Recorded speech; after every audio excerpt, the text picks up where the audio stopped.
Klingon Marauder is a dead or dying. All's quiet again. Slick working. Thanks for the easy payday, stranger. MEC3 ought to hire you.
Libations on me, folks.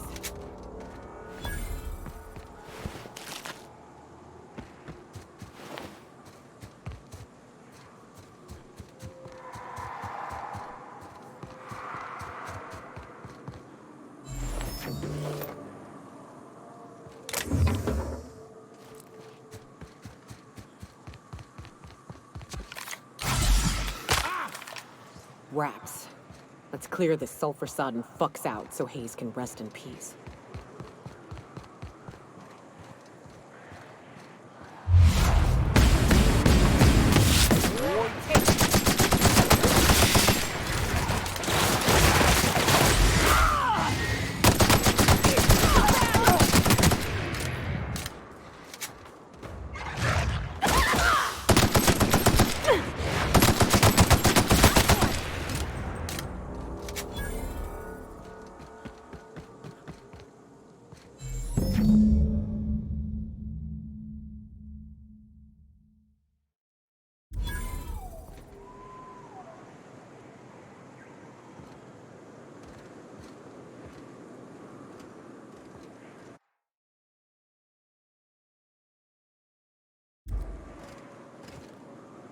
Hayes was the best self-sacrificing son of a saint I ever met.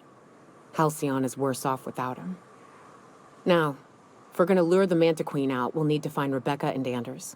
They took a UDL contract on Terra 2. We never heard from them again. Think it's time I call in a favor with Hiram. If anyone can track them down, it's him. I don't know much about it. It paid well, so they took it. They said they'd be back in a couple of weeks, and that maybe we could all use the money to get off Monarch. That was a long time ago. I should have. I really should have. But soon after they left, Hayes and the others died. And to be honest, after him, I stopped trying. Because it hurt like hell to do so.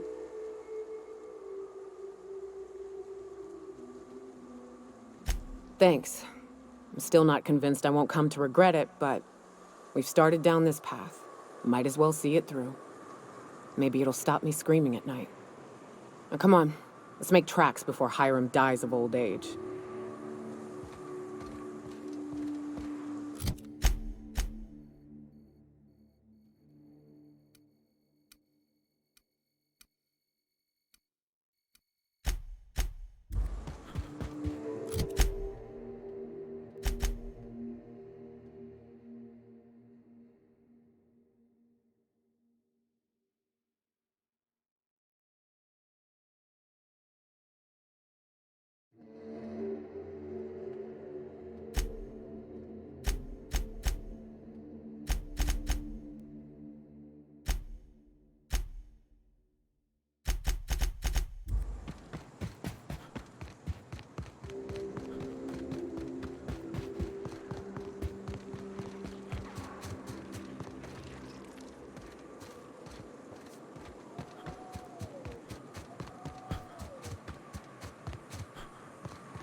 Hell of a job.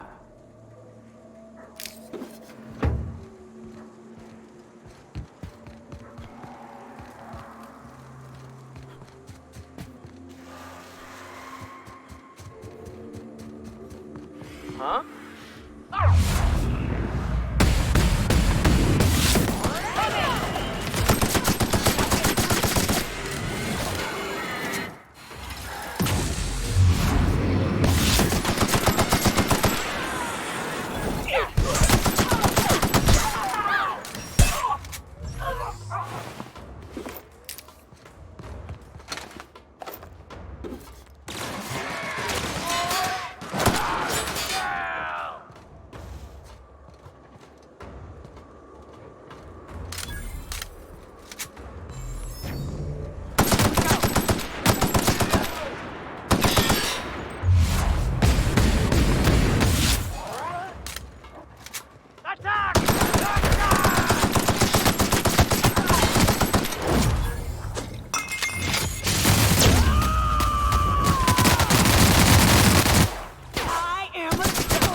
Hello? Anybody here?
Proximity alert. Biology human. Protocol kill all mans. Suspended. Present your Rizzo identification credentials or prepare to be downsized. Attempting to disengage security protocols without proper authorization is a fireable offense. Priming weapons. Executive level password accepted as identification according to Employee ID Protocol A-3501. Welcome back, Doctor. Be advised, Mantisaur threat level is petrifying purple berry. Please use caution. Mantisaur wounds are not covered under Rizzo's health policy. Have a productive day.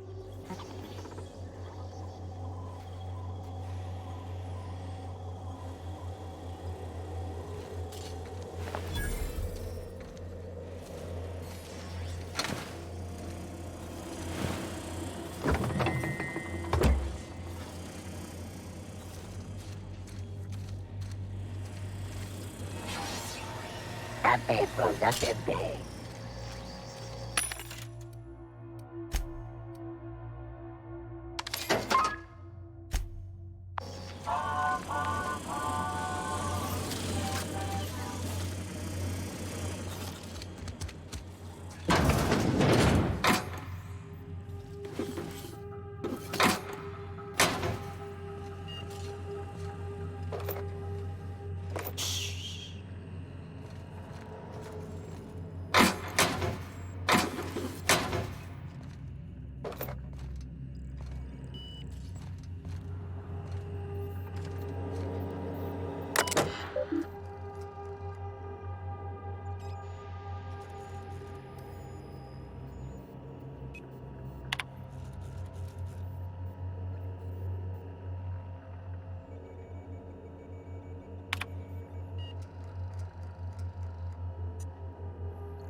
Watch your step, Captain. Someone's left traps all over.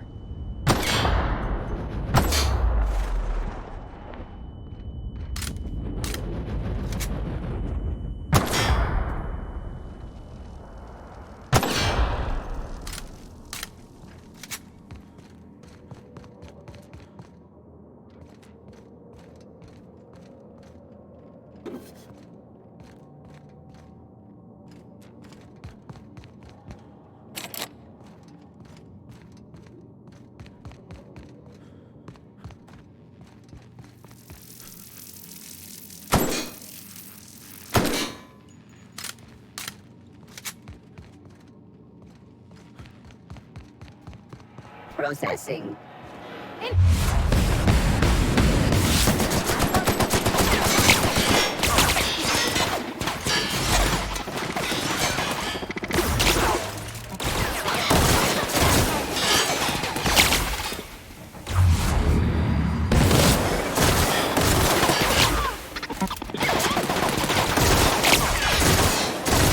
Everyone all right?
Cap, we can use this ventilation system to solve our bug problem.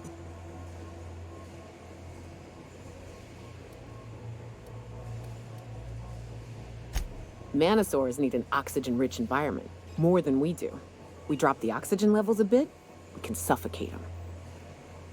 Here, see? Done. Won't be but a minute before they're all rolling around, desperately trying to figure out why they're dying and why they can't stop it. The more you study your prey, the less chance they surprise you. And I hate surprises.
I'd have just broken it.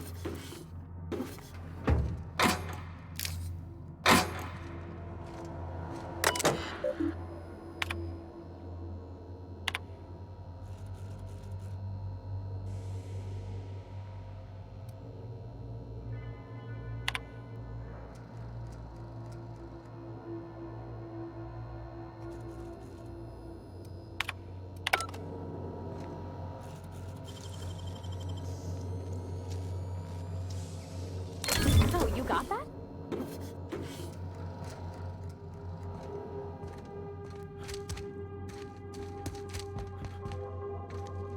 Wow. She's right majestic, huh, Captain? It's almost a shame we had to put her down.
Nice.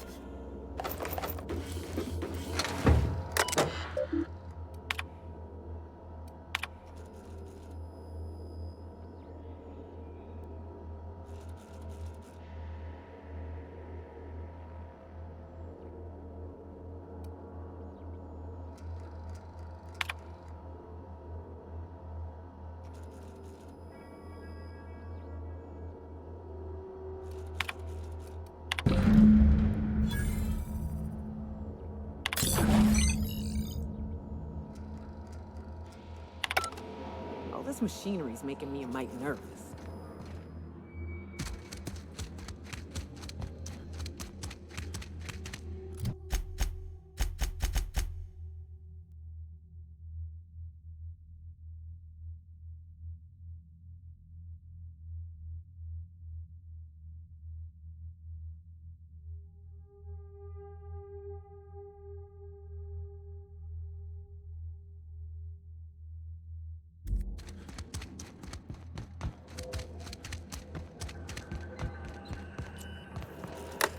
Let me take a look-see.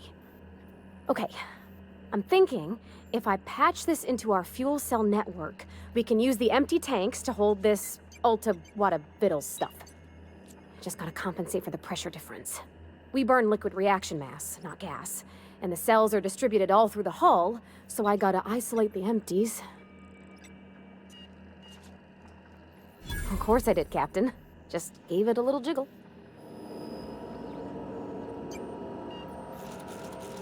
There we are. Good as pretty and twice as new. Oh, I just did my thing. You know. I'm impressed. I would have just tried to blow the thing up.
Used to be.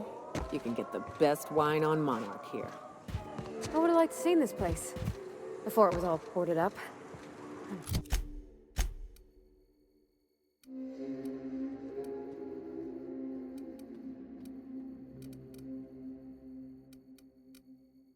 But it lit up the night.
I hope Edgewater don't end up like this.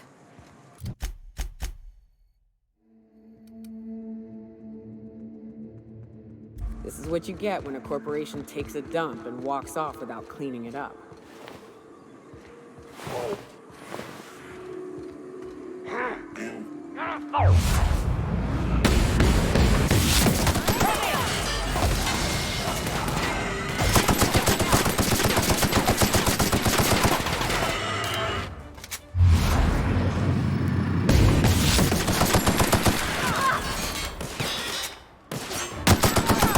Everyone all right?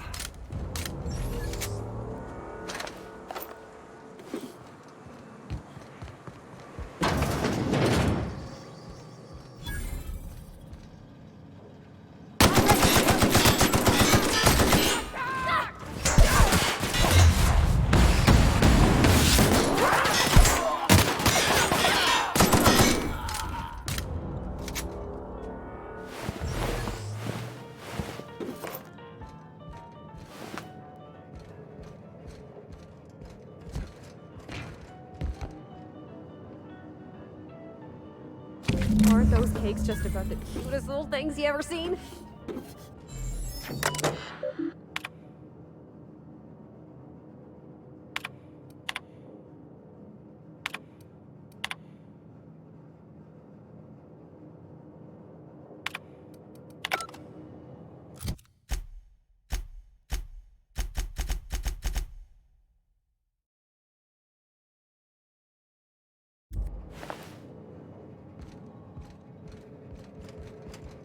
The dustback casserole Mr. Raymond made smells incredible. Oh, I kind of want to take a little taste. But I'm gonna be strong. Now look how cute these cakes from Cascadia are. Someone even traced little hearts in them. I guess that settles dinner. Thanks for hauling me all over creation, Captain. Well, I was gonna, but then it hit me. I got this nice meal all planned out with music, and I got that soap to scrub up with, but I don't got nothing nice to wear, Captain. Maybe you're right, and I'm stalling a bit. But maybe I also need to, so's I can work up the courage. There's this place I heard of in Byzantium, Jolicoeur's Haberdashery. I bet I could find something nigh on perfect at a place like that.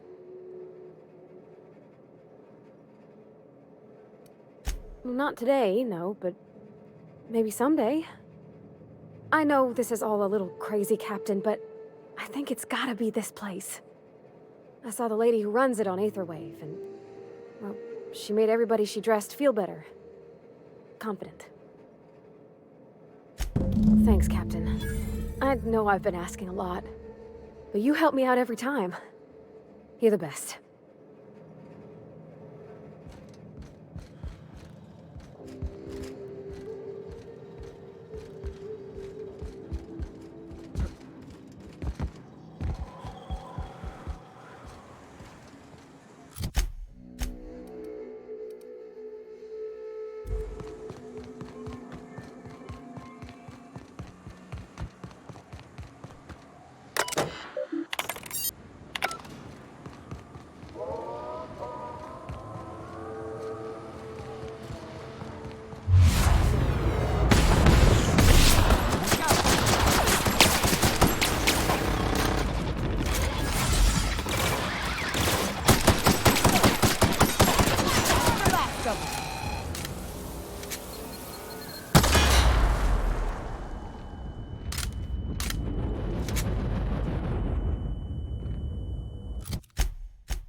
Here they come!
So much for...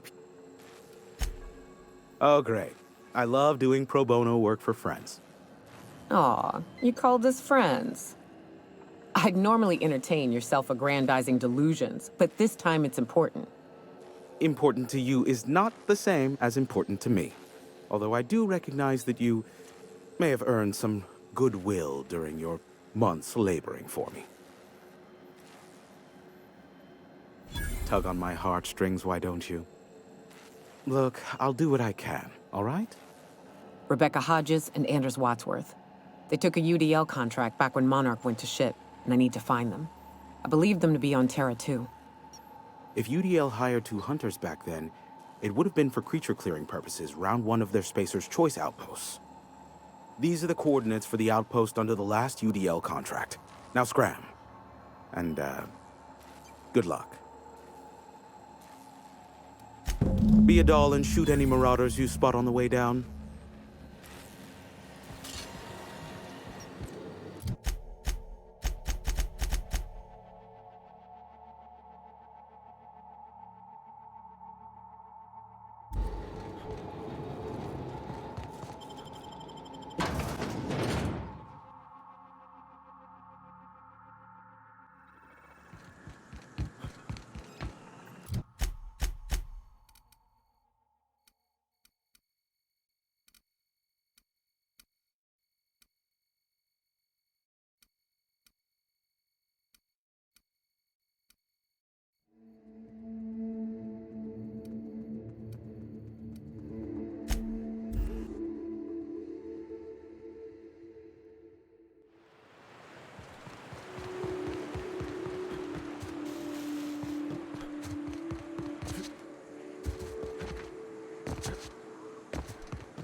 We ain't ready for this. We need those pheromones.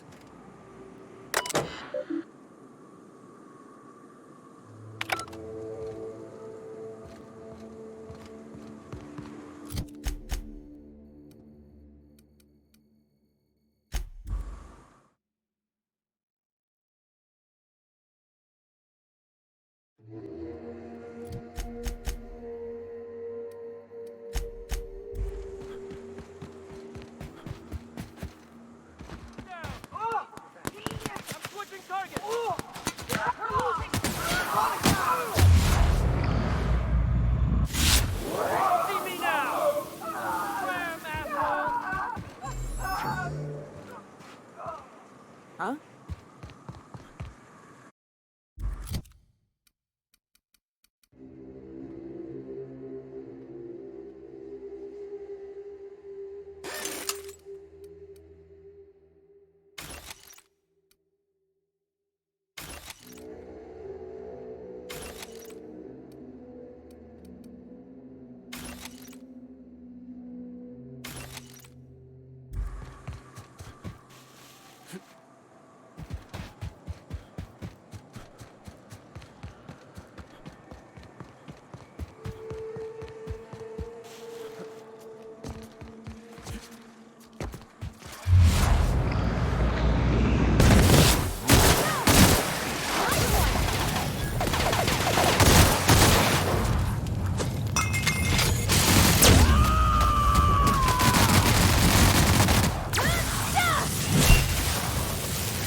it look so easy.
I'll keep an eye on things out here.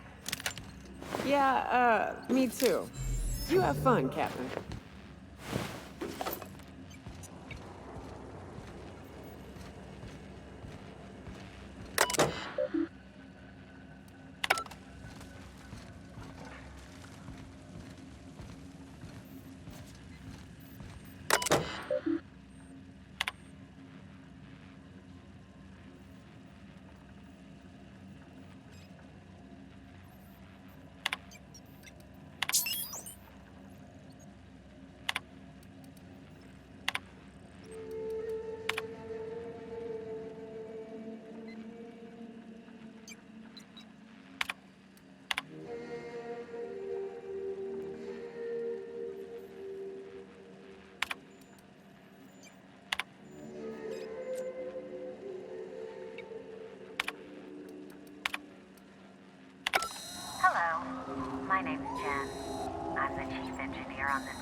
let the record show that our captain is a total fucking hullhead. I told him again and again that without fixing our regulators, spinning up the engines are going to blow through our coils and we'll go flying off in a completely random direction. Well, here we are. Thinking we'll hit soil in about 30 seconds. This is your chief engineer signing off for what is probably the last time. It's a shame you can't see this middle finger I'm holding up, because I'm doing it as hard as I can.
Libations on me, folks.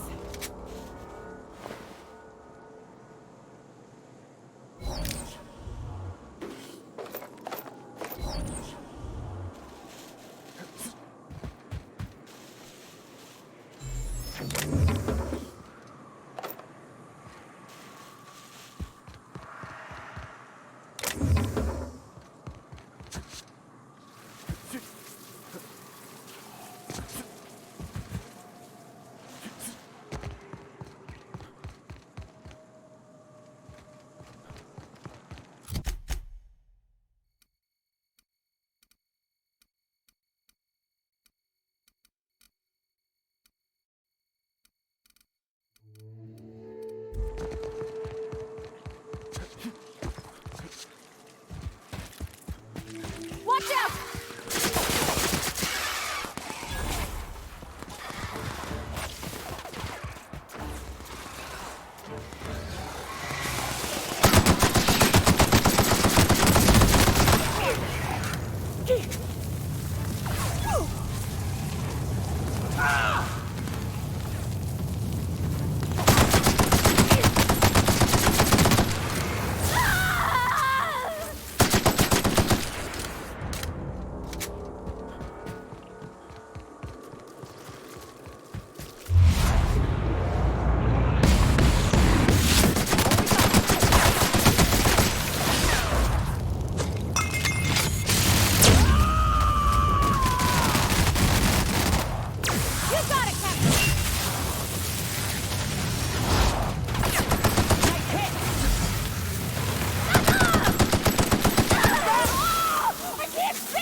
this area is suicide.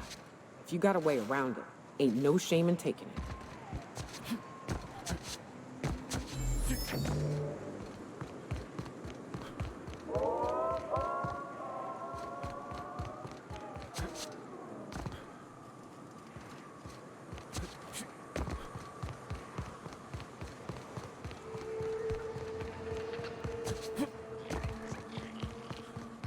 Here they come!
Something busted? So then I says, fine, I'll pay you back for all of it. With interest. Nice one. You must have had him quaking in their heels. I mean, I wasn't really gonna do it. I just wanted to make him feel bad. Pay you back with interest. I gotta remember that one. Would have felt better if it had worked. You got a second? I can't believe I wanted to shake his hand. I need a shower. It makes you wonder if being a treacherous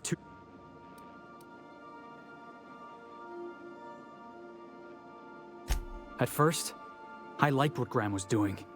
The Iconoclasts were gonna change Halcyon for the better. But then, we found out Graham was behind the slaughter of Amber Heights. How can anybody so morally bankrupt lead a movement to transform the colony?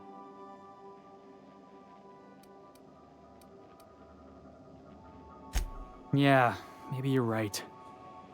You'd never do something like that, would you? Slaughter a whole community of innocents?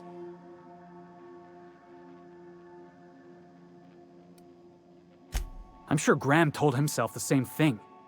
He wasn't the one who held the gun and pulled the trigger. All he did was turn a key. The thing is, that's all it takes. Sometimes the difference between right and wrong is turning a key, or looking the other way, or keeping your mouth shut when you ought to speak up. Let's get back to it. I need to put all this ugly business with Graham behind me. Hey boss, got a hypothetical for you? 5 years go...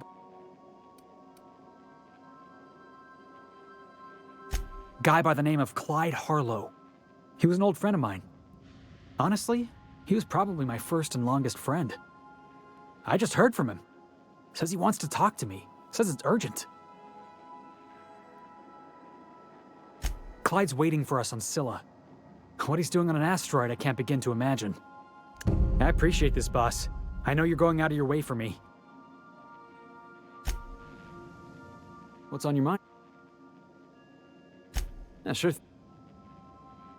I've been thinking about that. Scylla's about as far away from civilization as I can imagine. Cold, barren rocks and the occasional mining operation. Clyde wasn't exactly a prospector. I guess we'll find out when we get there.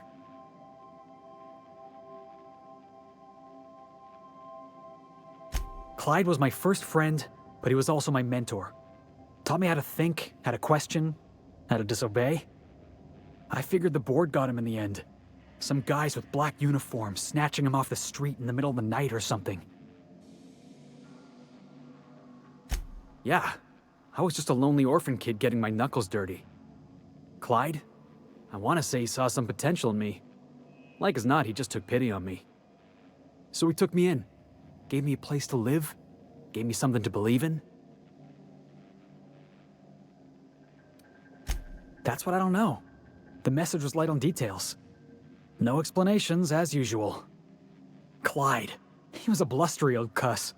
Carried on about violent revolution and seizing the means of production.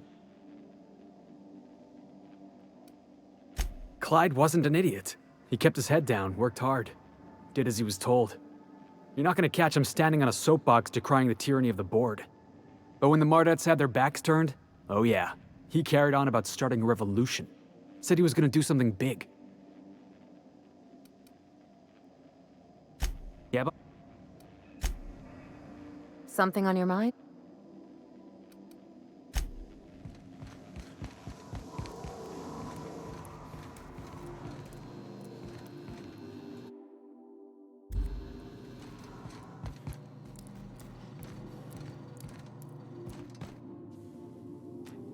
Yes, you caught me ruminating. What's up?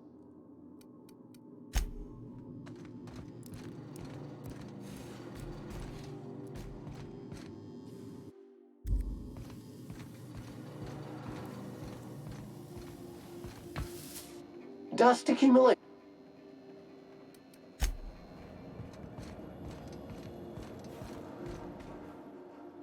Hey, Cap.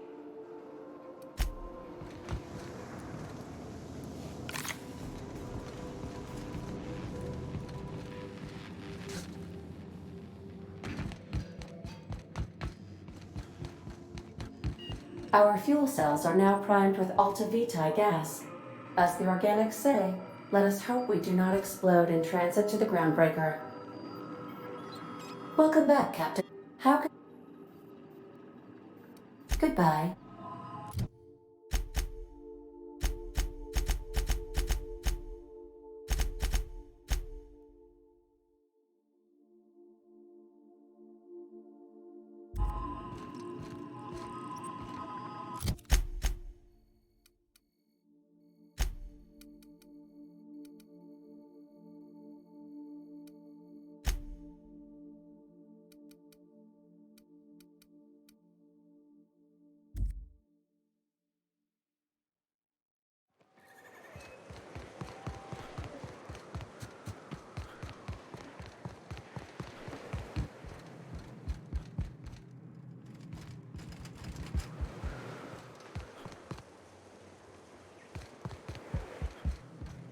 Captain, we should chat. Graham's got the right idea, but he isn't the right guy to execute it. I don't even think he's motivated by philosophism anymore. I think he's just guilt-ridden. I can't believe I'm even saying this, but I keep going over and over it in my head, and the only way I see the Iconoclast surviving is we depose him. Yeah. Hell, most of our people listen to me already. I thought so, but now I'm not so sure. Graham's always saying that what will be, that we're all here for a reason. Maybe his was to teach me to lead, and maybe mine is to save the colony where he can't.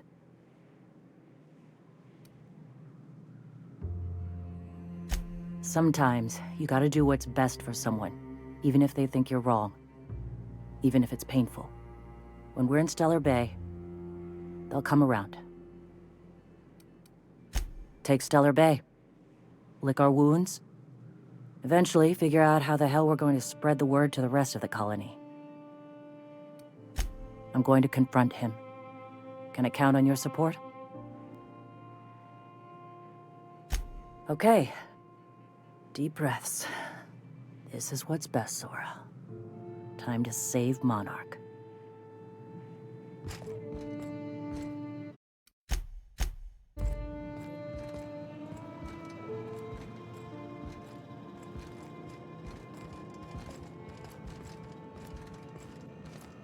Captain, you must be back with the access codes to our new ship. Graham, we need to talk. We have work to do. This isn't the time for one of our spats.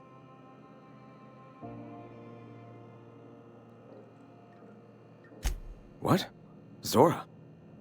You're running the Iconoclast into the ground, and I don't believe it'll get better after we take Stellar Bay. The troops take orders from me already, and you've brought me as far as you can down the Eternal Path. It's time to step down. The troops? Listen to you. This isn't an army. They aren't soldiers. They're believers. Followers. They pick up a gun because you tell them to, not because they want to. And you, Captain, after all you've done for me, for us, you throw behind this mutinous blasphemer?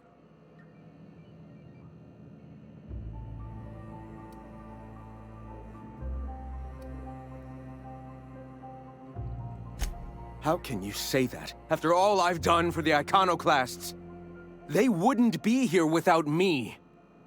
I built this movement from the ground up. I've brought freedom to Monarch, and all these years later, we're still free. I joined because I believed that you were in it for the Iconoclasts. That you wanted nothing more than to bring freedom to Halcyon. That you were selfless. But I know the truth now, Graham. I know what happened in Amber Heights. You didn't start this movement because you wanted to save us. You wanted to save yourself. No.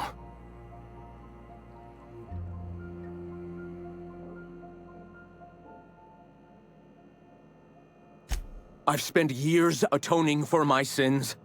I've studied, meditated, taught. I built the Iconoclasts so that any man could cast away his past for a fresh start.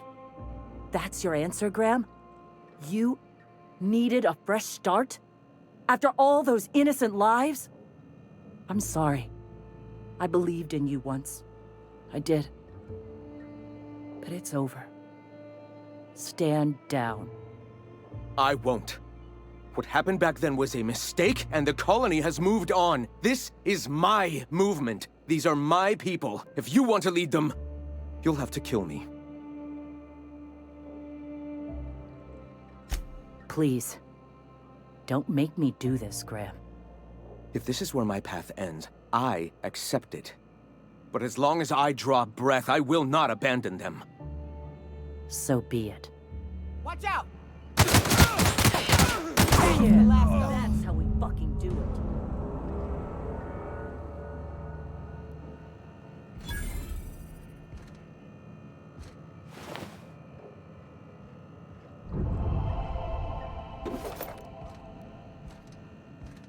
Well, Captain, here we are. Killed a lot of people in the name of the Iconoclasts, and it never feels right. But this time, it's especially wrong. You've got the... Void held me. I'll never remember what that thing is called. The device from the ship. Do you have it?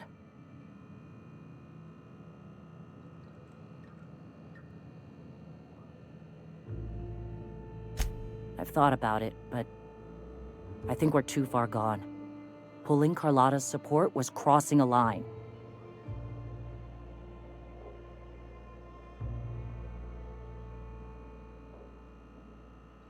You know, Captain, I never thought about that. Maybe he could be taught the eternal truth. Spread the message from within the corporations. All right. If he's willing to talk, I'll give him a chance.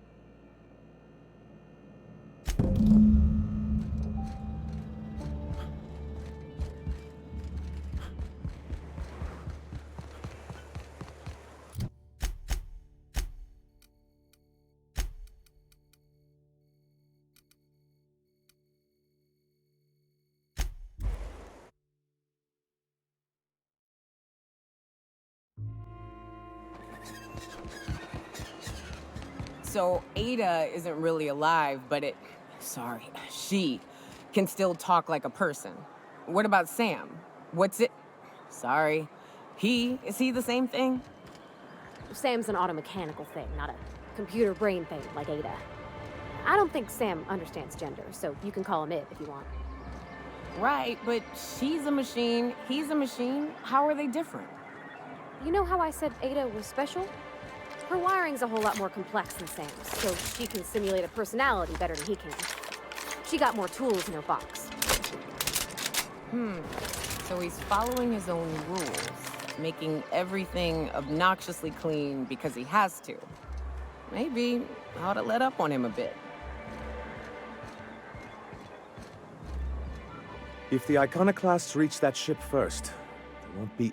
I don't suppose you've found the target...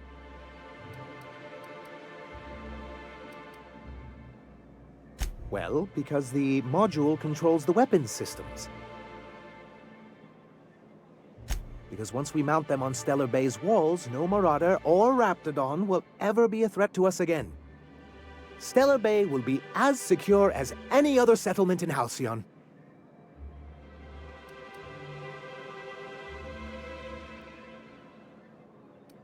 The board's own Salvage and Recovery Clause 32B would say differently. And they won't dare challenge us over this. Not after the data you found on their experiments here.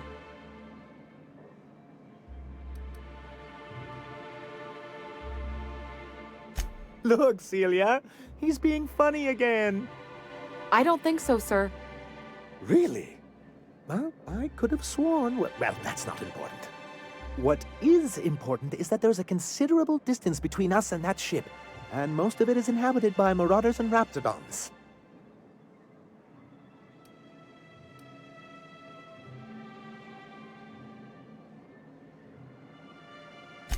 Oh, it is. And that's not saying anything about the Sulfur Pits, the Mantisaurs, the Iconoclast Rebels...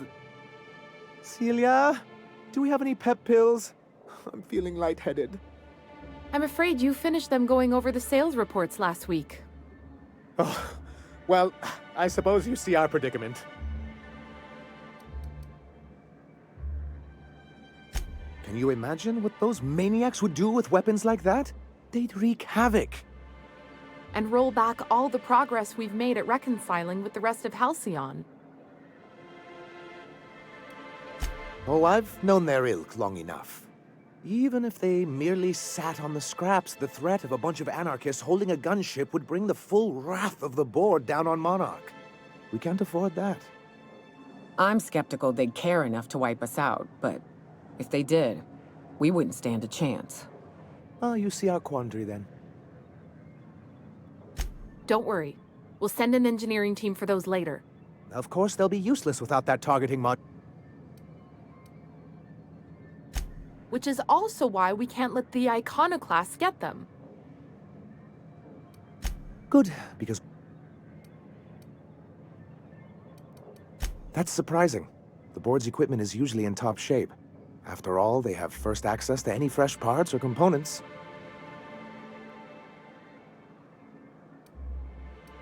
A conspiracy? You've spent too much time around Graham. They're all mad! And what's more, they left us! I don't see any way for us to work together. Ugh, not this again. Remember what we practiced, sir? Yes. The words in those reviews were very hurtful, but they do not define me. I am a Mantipillar, and my will is my cocoon. I can emerge and become whatever I wish.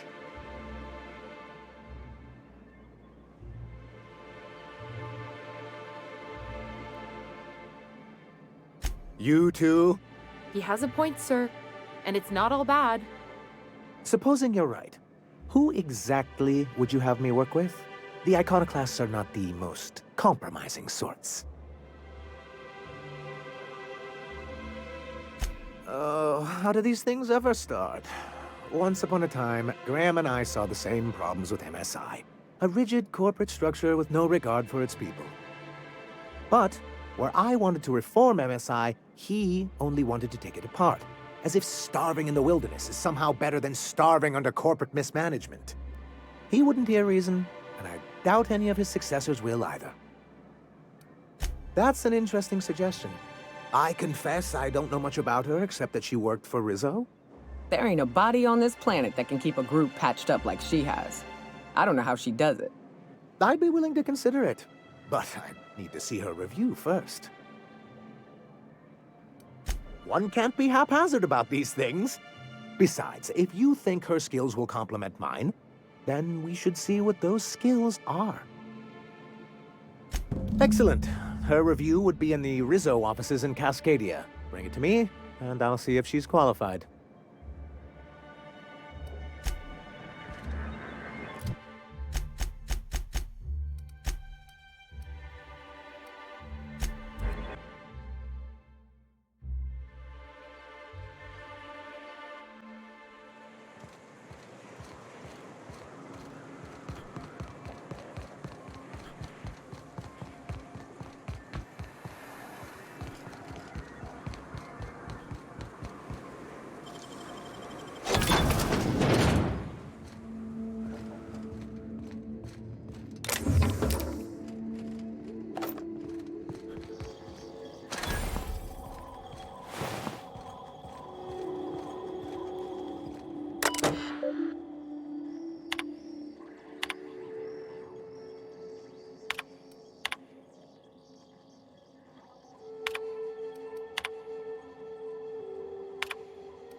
Any luck bringing the... I don't like the idea. Very well. I can't promise anything, but let's see what we have here. Well, it seems like she's actually very qualified. If it weren't for her, I'd wager the Iconoclast would have died off a while ago. All right. I'll have Celia organize a meeting in neutral territory, the old OSI church in the ruins. Meet us there, and we'll discuss terms.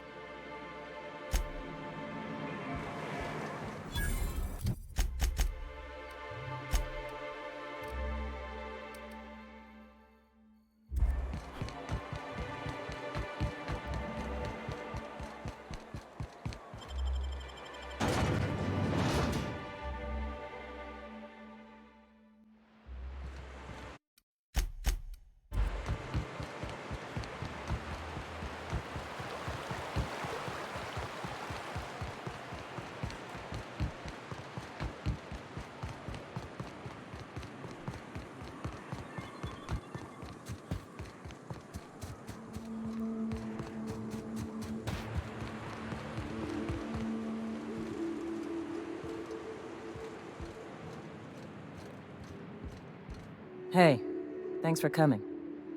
I wish I'd had more time to prepare a proper analysis on the costs and benefits of your proposed union, but I suppose we'll have to improvise. Gotta admit, I really thought I was walking into a trap here. I'm ready. If it were, I wouldn't be standing here all vulnerable-like. Sanjar, Stellar Bay's got food and walls. And my people need both. If you'll have us, we're willing to share the space. Do you have any idea what that would cost? Why, drawing up the budget alone is going to take weeks.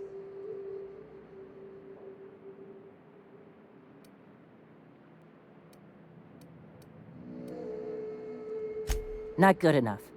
I need to move a fair amount of my people into the city. We need shelter, Captain.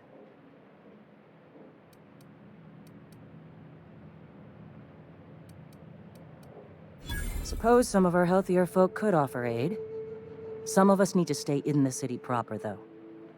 Well, I'll be damned. If you two can work together, maybe there's some hope for this place after all. Truly, a compromise? I'm not sure I'd ever have heard as much from Graham. Graham was a murderous fiend, and I'd be shocked if you didn't already know that.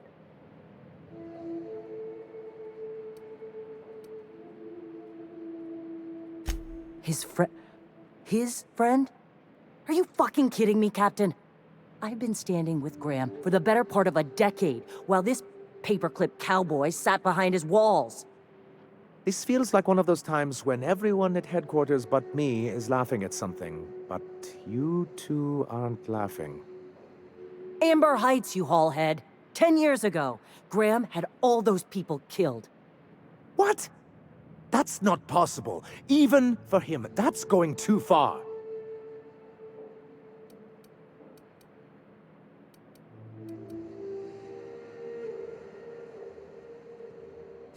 But that means I had no idea, I swear.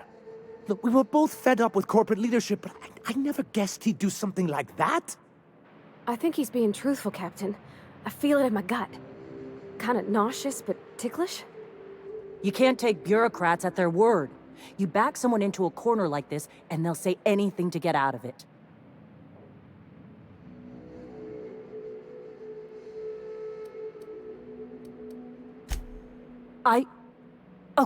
Okay. You're right. Sorry. It'll take me a while to get over losing Graham. You know, I felt the same way years ago, when he first left. You know, there was something magnetic about him that let you ignore the things you didn't want to see. But surely you know what that's like. Yeah, I do. Okay, if you're willing to house and supply some of us, I'll have our more capable soldiers help out.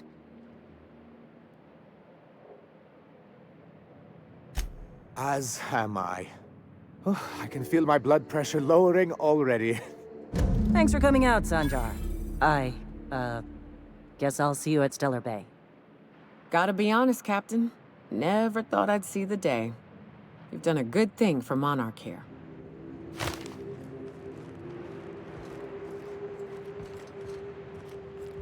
Carry on. Hey. If you'll excuse me.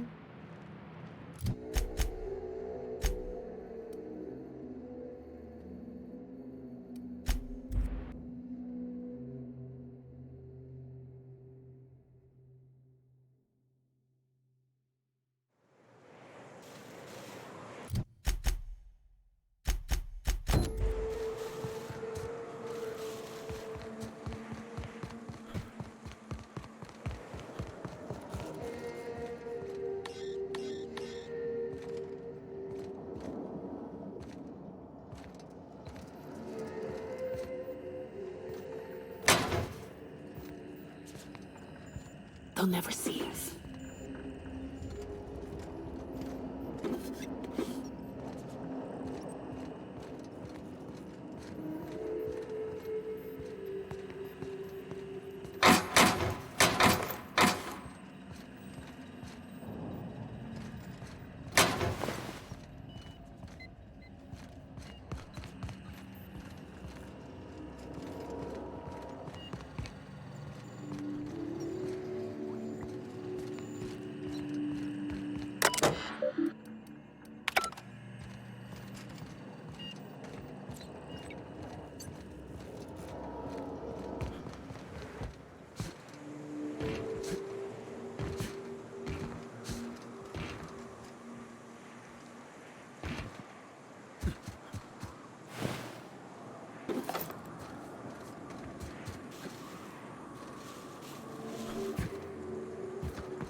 Sam, my vacuum tubes were...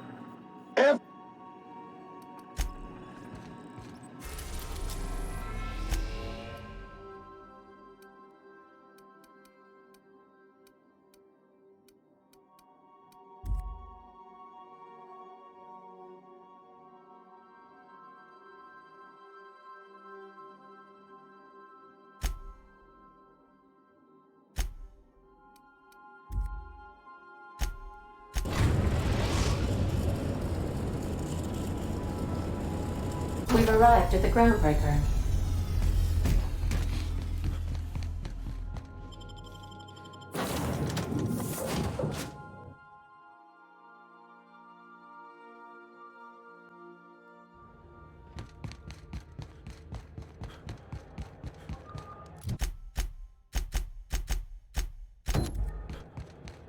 Have either of the assault cruisers?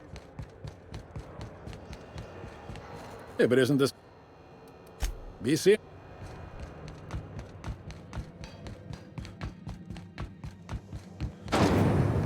Rizzo's knock you out bar.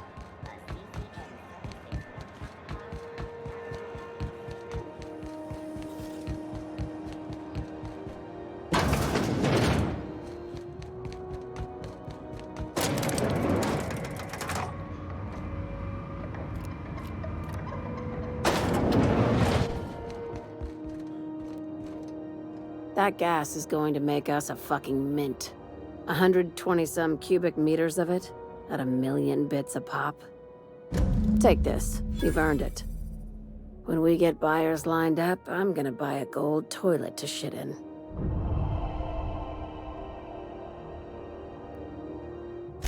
You're goddamn right. Monarch isn't exactly a walk down the lanes of Byzantium. But here you are with all your limbs attached. Call me impressed, contractor.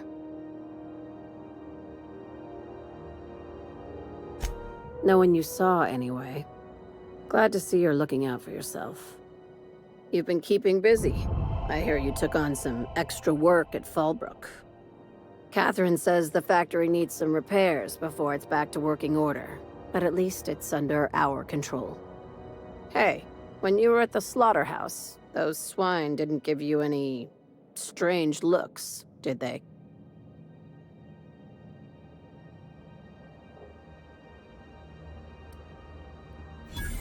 I knew it. I'm probably getting worked up over nothing. Just try not to think about pigs. You never know, you know? I've got a lot on my mind, but it's nothing that concerns you. At least, not yet. I have another job lined up, assuming you're still interested in work. You're gonna salvage me a space station. Heliospheric Research Station 1084, to be exact. I want it. Cobwebs and all. Interested? Looking to expand, huh? Fallbrook ain't big enough for you? This opportunity won't come around again, Captain. Right now, it's only salvage on paper. Systems and comms have gone dark. Poke around if you're curious why. While the board lets 1084 gather dust, you're gonna swoop in and plant Sublight's flag. Perfectly legit, perfectly legal. Not this time. The board tolerates our business up to a point, and selling off a station full of their old gear and terminals crosses that point. But if we were to move in and commandeer the station as a Sublight salvage remote office, that's a different matter. Legally gray by comparison. More of a squatter situation. Here, this override bypass should get you into the station's systems where you can plant my flag. And one last thing. When you get there, make sure you aren't followed. We wouldn't want that.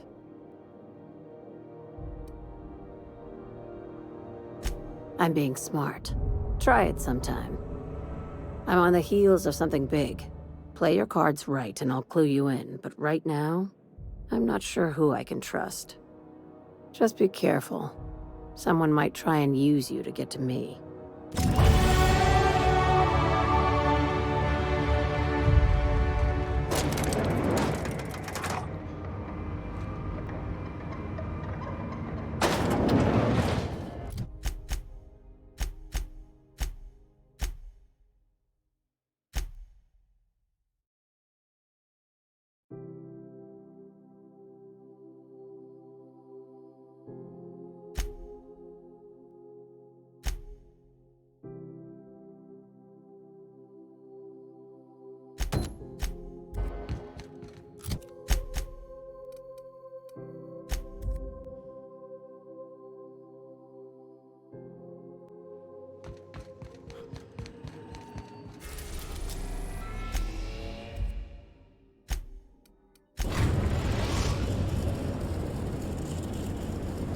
We are now in orbit above Edgewater, Captain.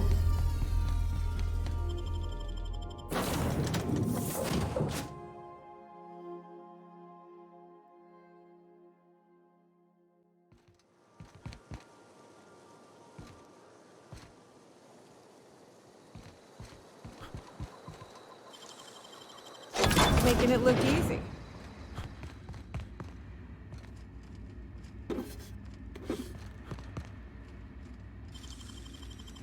Nice work, Captain. Hey, that's impressive.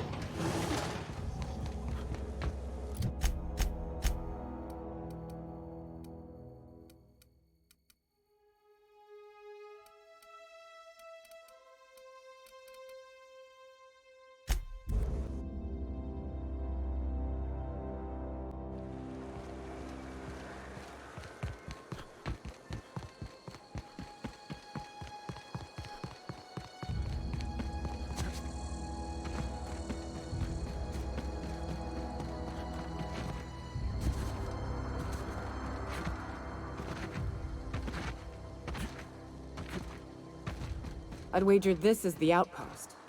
Rebecca! Anders! Come on out!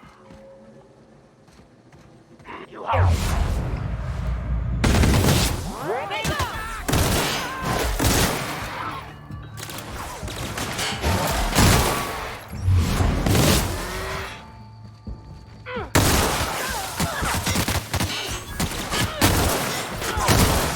That's the last of them.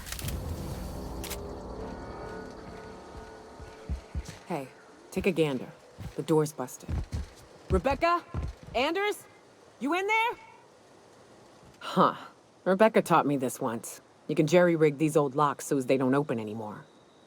But we've only ever done that if we're in a real bind. Here, I'll fix it. Oh no. Oh no. What did you do? Oh, Nyoka. I'm so sorry.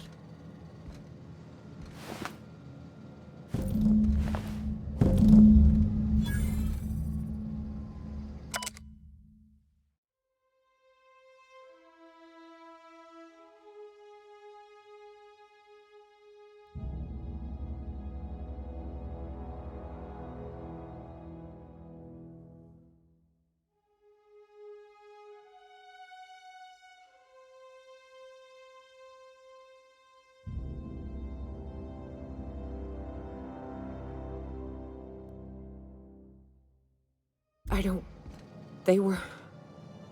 That bitch! They were all set to abandon us! What would Clara say, huh? Every day she'd ask if we heard from you. And she'd have forgiven you. The kid had a soul that made the sulfur smell like roses. Or to leave your medallions to rot with you, but Clara would want to be buried with her sister.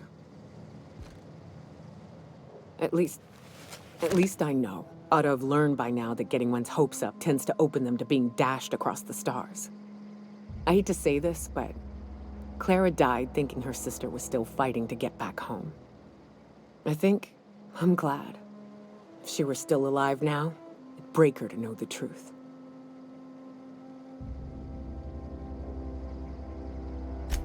Yeah, maybe. I'm used to disappointment. She was still so naive as to let it hurt her every time it happened. Only thing left is to take these medallions home, which means figuring out how to bait the Mana Queen out of our old base. The most pissed off I've ever seen a queen was when a foreign species was on her soil. I'd wager the stench of a primal might do the trick.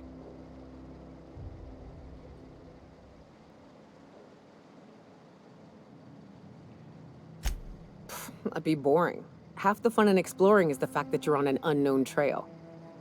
I've never had the pleasure of hunting primals, but I hear they're all over Scylla. Let's tear a few apart, shall we? I'm sure they've got pheromones. Everything does.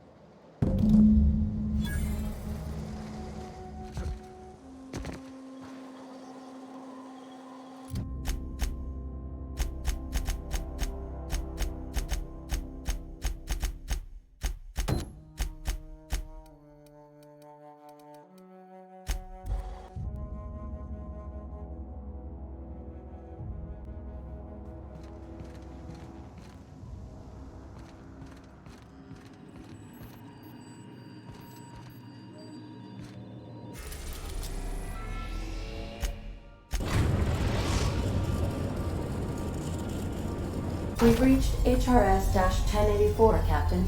It's emitting a very weak docking signal. I almost mislabeled it as normal etheric static.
return in one piece, Captain.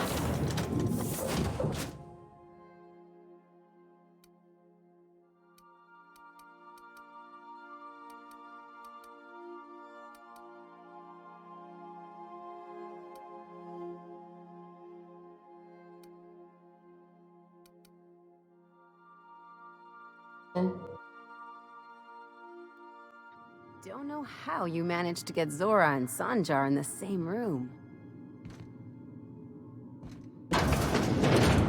Think there's a generator somewhere?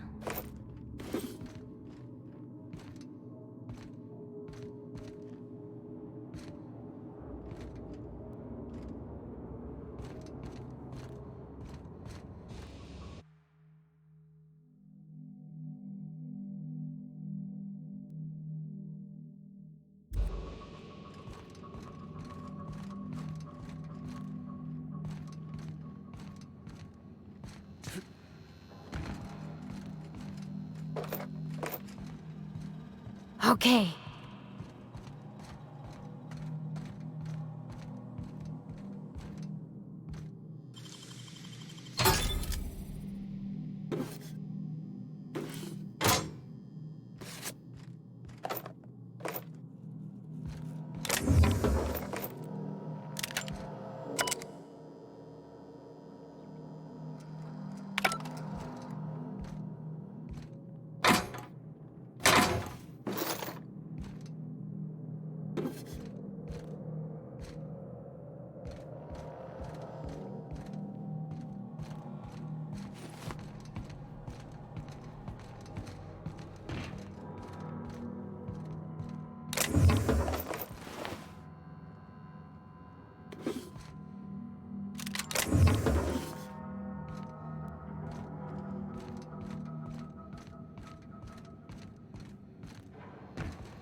Sure are a lot of charging automechs. What are the chances they're friendly?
Oh, I see you have activated your holographic shroud, Captain.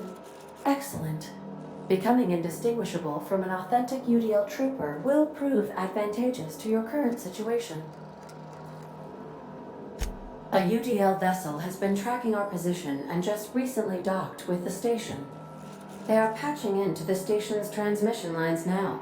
I cannot stop. I've been waiting for this day since we tagged your ship in Cascadia, Captain. Wait, who are you? No one told me we had security forces deployed on the station already.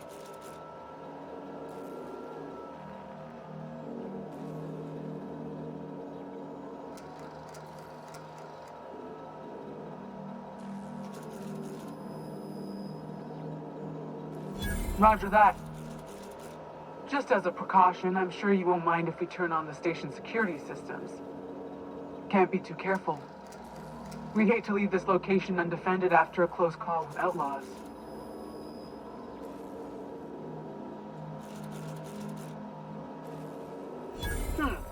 That should have been fixed by now. As you say, we'll just head out then. Safe travel, soldier. The UDL gunship is undocking from the station. They appear to be departing into space. Nice. I've never been great at de-escalation.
Watch your step.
Subjects. They're still alive.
Job done. We can go home to the ship, right? I've been missing Ada fierce. Hold on a tick. Don't we know Chartrand? From Cascadia? Can we talk? Things on Monarch have really cooled off. I didn't think MSI and the Iconoclast, outside of... Sure, and fish sticks are really made from Saltuna. Look, I won't knock the work you did. I'm sure they'll have a good cry, look through old photographs, share a pint of premium double chocolate cacao gelato. But sooner or later, things will go back to the way they were. People don't change. Not really. Well, who hasn't been there? Anyway, I'd hate to see you get broken up if this thing between them doesn't last. Hey, let's not make this out to be more than it is. Anything else? Something on your mind?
I don't know if you watched the big finale, but...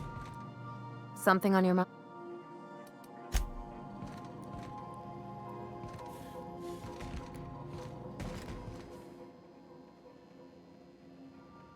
You think I could hire myself out to ships in need someday?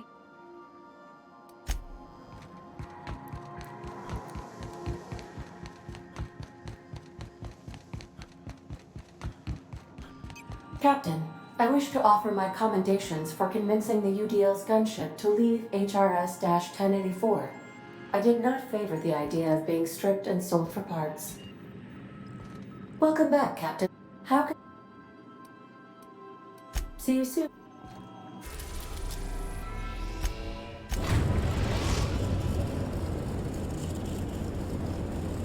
The Groundbreaker has approved our request for docking, Captain.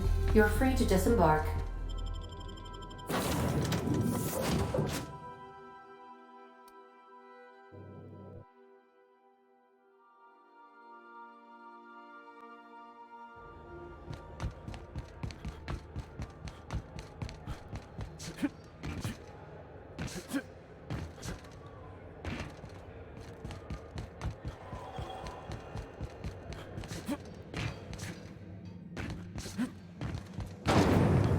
Those lemon flap.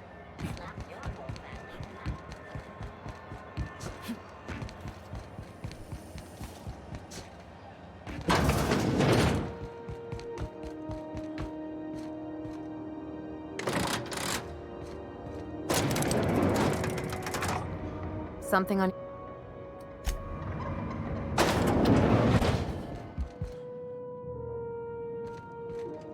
Finally, a base of our own. Soon we'll have eyes on every corner of the system. Well done, Captain.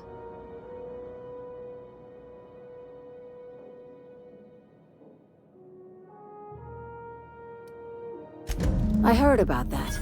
While my lawyers scratch their heads wondering how we deal with human salvage, I'm leaving the researchers in hibernation. Aside from the automated security, did you meet any resistance at the station?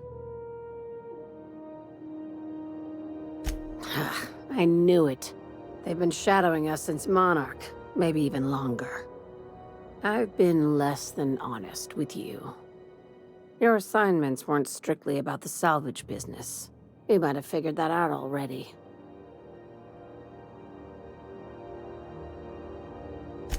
You have an eye for patterns. Good. We need more contractors like you. After the Monarch job, I started connecting the dots. I didn't like the picture. Then what we found at Station 1084 confirmed my fears. You and I have stumbled onto something big. Something none of us were meant to know.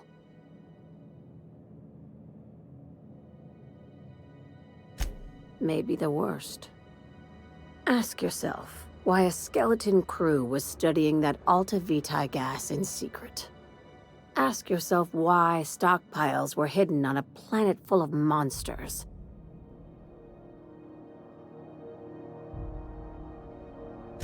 Before we go any further, I want you to keep an open mind. Can you do that for me, Captain? Aliens. I'm talking about aliens. They're the ones responsible for the deaths at 1084, and who knows what else. We have to put a stop to it. Hear me out. I'm saying it's aliens. I'm not asking you to like it. I'm not even asking you to believe it. But I need to act on this threat to the colony, and I can't do it alone. Well, at least she doesn't expect us to believe it. This doesn't feel at all right, Captain. The crew is skeptical. That's good. I don't want you walking into the unknown with blindfolds on.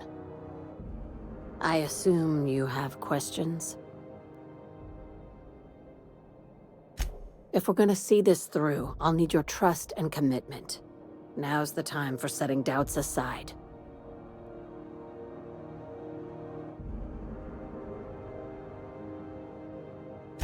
Conspiracy.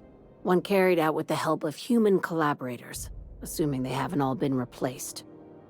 This is an invasion of our very cells.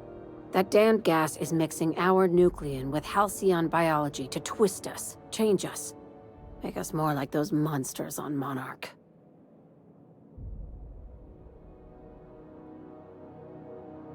No kidding. That's how they want it. When I lined up the evidence in my spreadsheet, there was only one possible conclusion looking back at me. This is my data talking, not my anxiety or lack of sleep.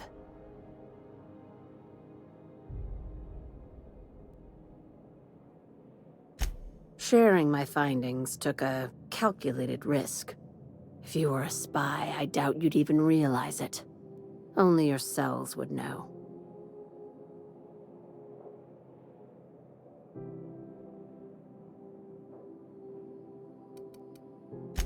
If you don't believe me, go pay a visit to the puppet master who's working against her own kind. Dr. Chartrand is the crooked psychopath behind the gas experiments. She sold out her species, and I need you to put a bullet through her skull.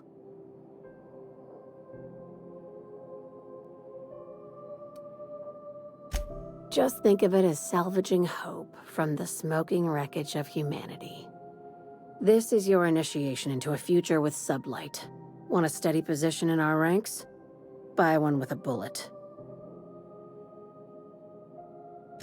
Well, there's your usual fee. What else do you want, a promotion? It's yours. Even better. I'll owe you one. She's a research scientist and a damn good one. Before UDL poached her, she engineered a 0.2% increase in cystipig juiciness. Now she's doing the same thing with humanity. Her fingerprints were all over Station 1084. You saw what she did to her team.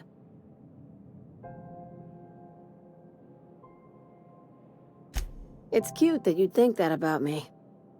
I just want to add savior of humanity to my resume. I've got ambitions outside of this office, you know.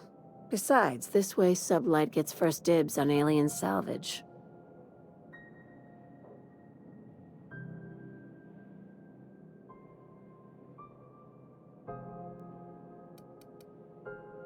Do you usually come across innocent people trapped in suspension tanks? Because some of us would call that excessive. Remember, the tanks were just the shit she left behind. Just imagine the experiments she carted off to her next lab.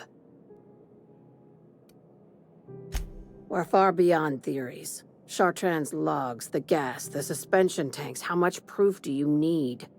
Wake up, Captain. An invasion needs collaborators working from the shadows. She has access to the board, unlimited funds, and a colony full of sheep. This keycard will get you through the front door of her Byzantium estate. Don't ask how I got it. You might not like the answer. By now, the other side knows what you're doing. Don't trust anything Chartrand says. She's compromised down to the bone. Maybe even deeper than that. Is it done? I see. If you need directions to Byzantium.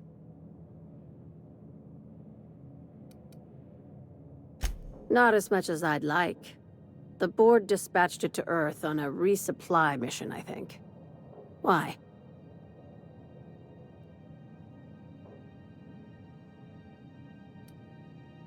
Huh. If you haven't seen an assault cruiser before, I'll tell you this much. They don't just go missing. That's like losing a moon. I'll have someone look into it. But for the moment, we're pissing in the wind and shooting in the dark. Considering how you get around, you'll probably find answers before I do. She's a traitor to her species. I'll rest easy once I know she's dead. Easier, anyway.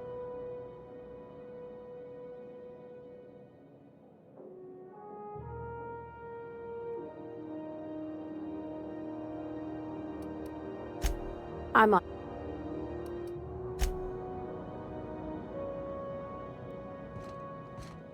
Something on your mind?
Welcome back.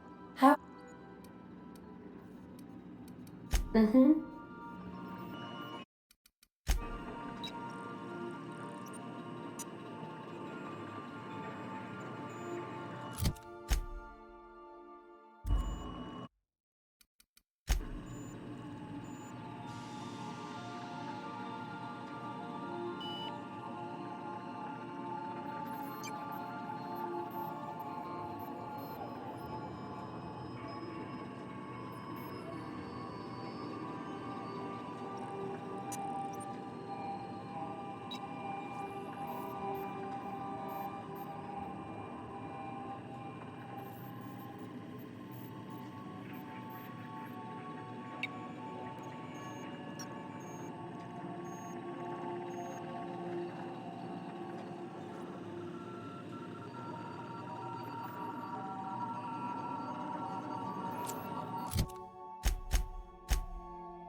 Now arriving at Phineas's top secret orbital lab.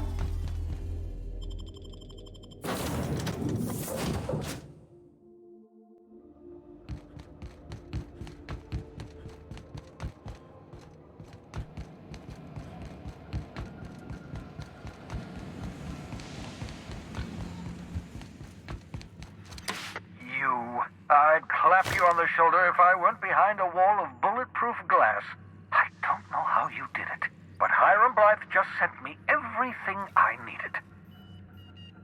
According to Hiram's message, Minister Clark has ordered a suspicious amount of dimethyl sulfoxide. It's almost as if he's hoarding the colony's remaining supply. Typical elitist, hoarding supplies during a time of scarcity. Once I have those chemicals, we can revive the Hope's colonists and put some decent people in charge. So, good news. You're going to Byzantium and stealing those chemicals. Exciting.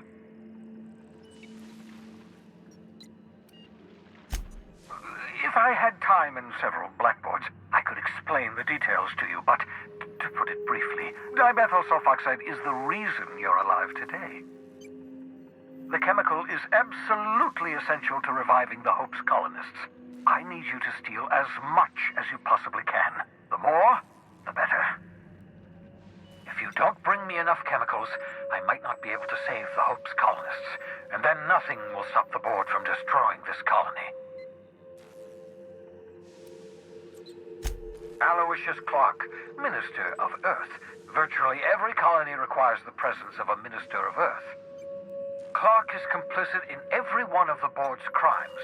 Whenever the board issues some new decree, you'll find Clark's signature on the dotted line. Oh, I understand it must seem impossible to you. Infiltrate Byzantium, the crown jewel of the colony, steal a batch of rare chemicals from a heavily guarded estate. In order to do the impossible, you must first divide it into a series of smaller, less impossible tasks. Ah, yes, the details. I'm not about to ask you to rampage through Byzantium trading bullets with the board's agents. We'll have to resort to subterfuge. Carmen Imagawa. She's my contact in Byzantium. Meet her at the docks. She'll have all the necessary intelligence you require. I'm giving you my old nav key to Byzantium. You'll need it to land in the Golden City. Remember, you're looking for dimethyl sulfoxide. Big green bubbling vessel with a warning label. I'll take as much as you can find.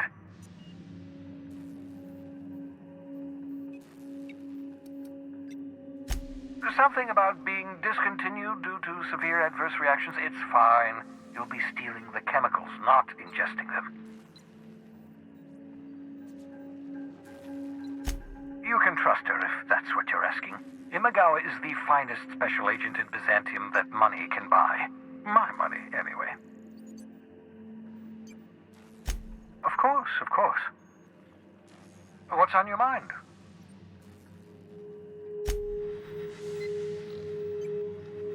Junlei like a casserole, right? Everyone likes a casserole. I mean, I don't really, but I don't count. No, cakes. Cakes I like. Gosh, I hope she likes them too. Yeah?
I understand we have decided to continue supporting the outlaw scientist, Dr. Phineas Wells.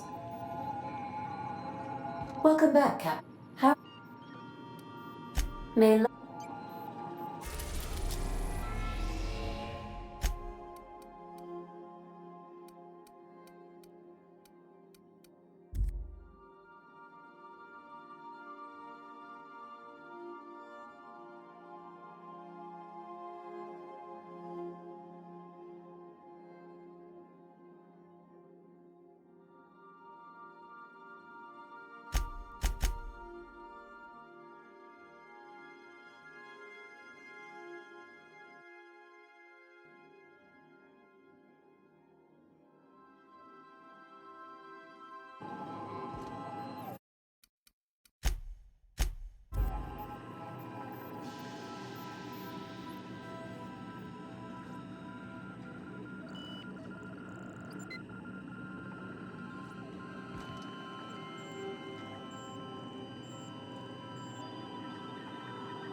Welcome back, Captain. How? Certainly, Captain. I was hoping you would ask.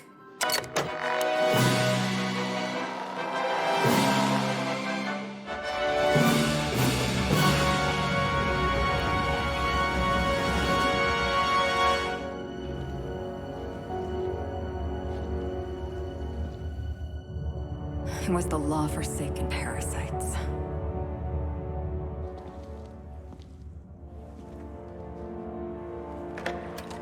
I had become obsessed. My quest to stop them. To avenge my partner, Philip. And my ex-partner, Bernice. And Lieutenant Jurgen. And those two informants had brought me to Rizzo's distillery. But it wasn't just the triple distilled deliciousness of Rizzo's Spectrum brand vodka that I found there.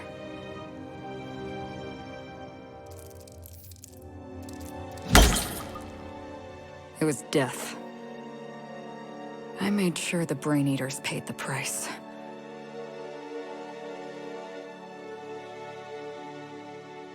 But at what cost to me?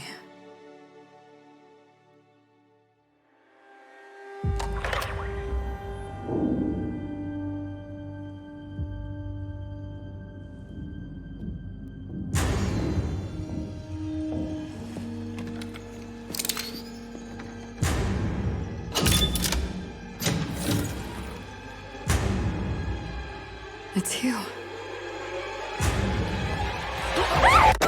This is the Halcyon News Network with breaking news. Halcyon Helen has been murdered.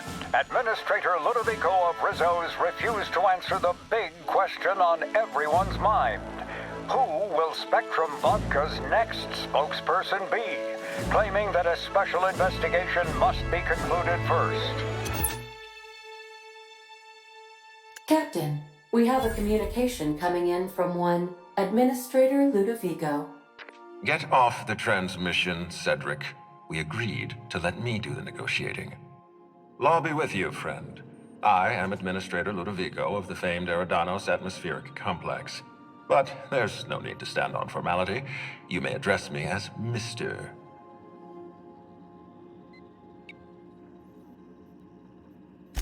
Her death is the tragedy of our lifetime. As the face of our new product line, her murder is a stain on the Rizzo's brand. She was scheduled to unveil our newest product, Spectrum Brown, before this tragic event.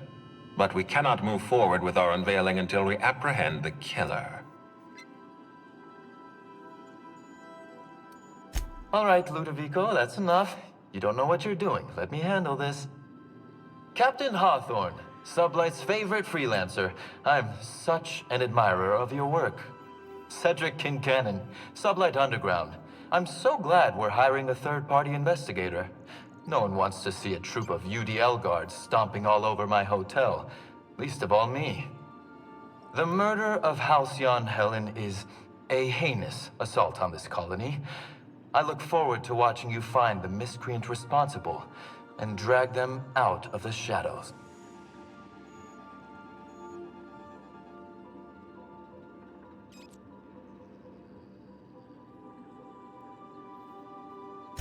Two-bit actor. Oh, Captain. This isn't Spencer Woolrich we're talking about. This is Halcyon Helen, Princess of Periodicals, Duchess of Dramaturgy. You would not believe the money she made us on Dissident Busters.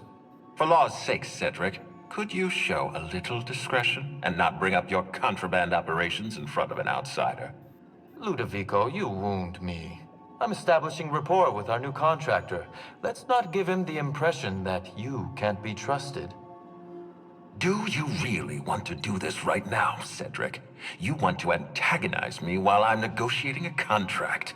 Because I promise you, I'll win.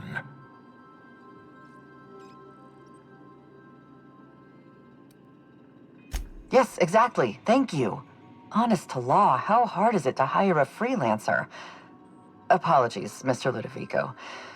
That was inappropriate of me. Captain, I'm Constable Maria Keene. Hiring a third-party investigator was my idea.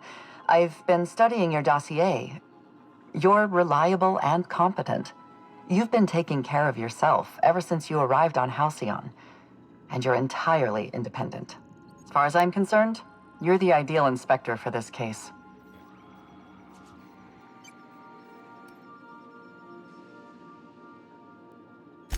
I hate to admit it, but I'm a little out of my depth here. I'm used to dealing with rowdy VIPs from Byzantium, not murder. Please, Captain, I'm asking you to help us. While you're pursuing your investigation, we'll make you a guest of honor at the Grand Colonial. The future of our complex may depend on your success. I'll leave you in the constable's care. Mr. Kincannon and I must have a word. Fine. Bud Rizzo's is paying for that hotel room. I can't tell you how grateful I am for your help. And even though they may not show their gratitude, I know Administrator Ludovico and Mr. Kincannon appreciate your involvement. Mr. Kincannon could lose his spaceport if board authorities took over the investigation, and if Rizzo's is forced to cancel its unveiling, we might never recover.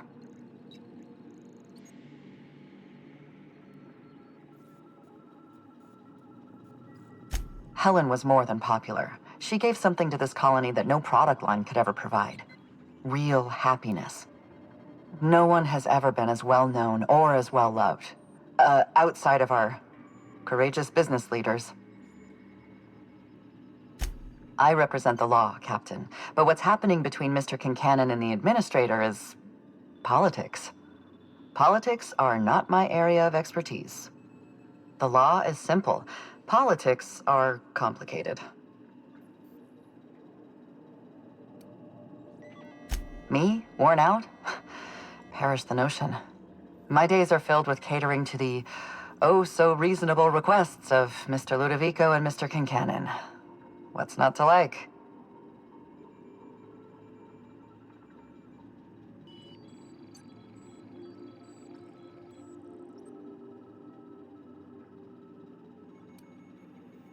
Your words, not mine. Please don't take my lack of disagreement as anything other than fatigue.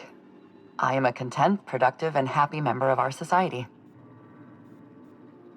The administrator oversees Rizzo's operations. Cedric runs the hotel and the spaceport. They're always at each other's throats. My life would be so much easier if they'd simply learn to work together. I'm pleased to hear that. From everything I've heard, you're a competent freelancer. And at the risk of sounding impertinent, we desperately need the help of someone competent. Thank you for your time, Captain. Whenever you're ready, I've authorized the Unreliable to land at the Grand Colonial. Transmission terminated. Captain, we are now cleared to land at the Eridanos Atmospheric Complex. There are several reasons why someone would hire your services.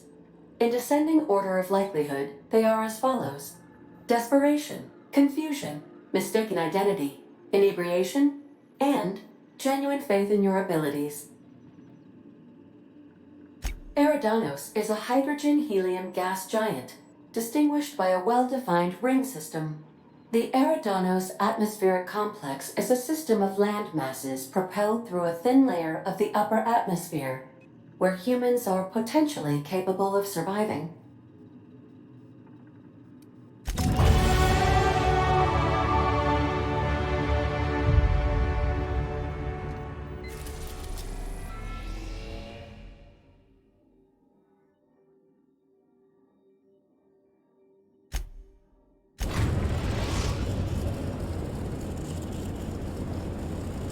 Captain, we've arrived in Eridanos.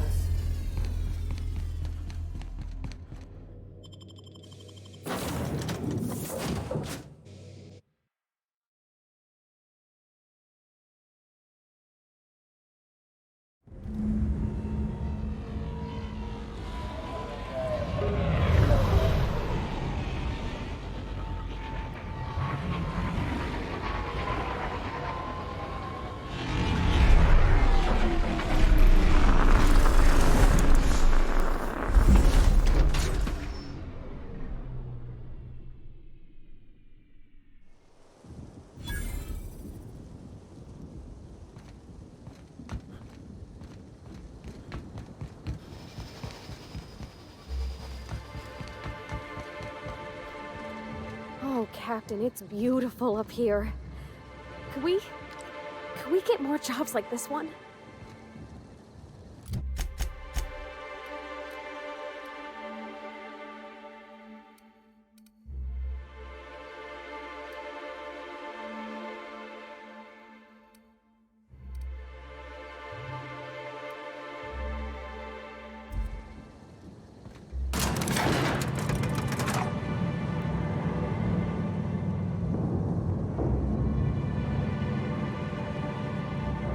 Hello there. Hope your atmospheric entry wasn't too troublesome. As a guest of honor, you deserve the best in comfort. Sublight Salvage and Shipping Underground, or SLUG, as we like to call ourselves, is delighted to welcome you to Eridanos. I'm the Grand Colonial Head Bellhop. I'm here to grab your bags and direct you, the inspector, to the Grand Ballroom, which was the scene of the crime. I can try. I was the one who found Helen's body in the Grand Ballroom. Corpse wasn't in the best shape. Aside from that, I don't know a whole lot. Helen was supposed to host the unveiling for Rizzo's newest product, Spectrum Brown. Until you catch the killer, the unveiling's been indefinitely postponed. Helen's death has been a shock for many. A lot of people are inconsolable. Hell, even Black Hole Birdie, Helen's beau, has wandered off. Some folks think he had something to do with the murder, but I don't believe it. I still don't understand why anyone would have it in for Ms. Helen. We should ask if they're comping the minibar. This might take a while, if you get me. Folks get heated when it comes to serials and their actors, I suppose.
Not particularly.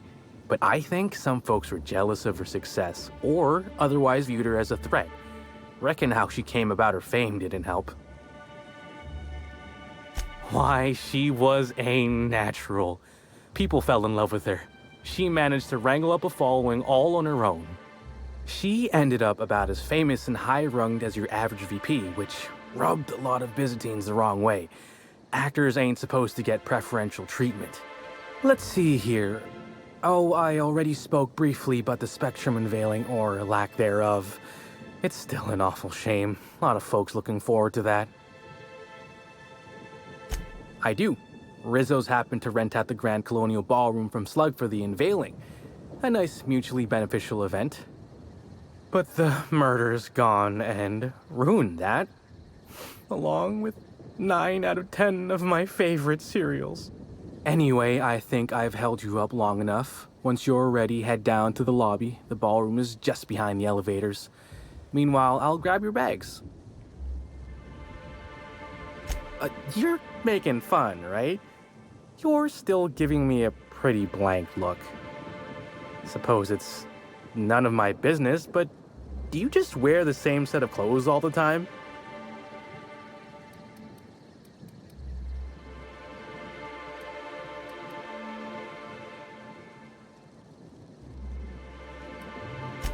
Well, reckon I can respect your candor, even if it scares me a smidge. Anyhow, I'll look for you in the Grand Ballroom later. Hope you can unravel this mystery, Inspector.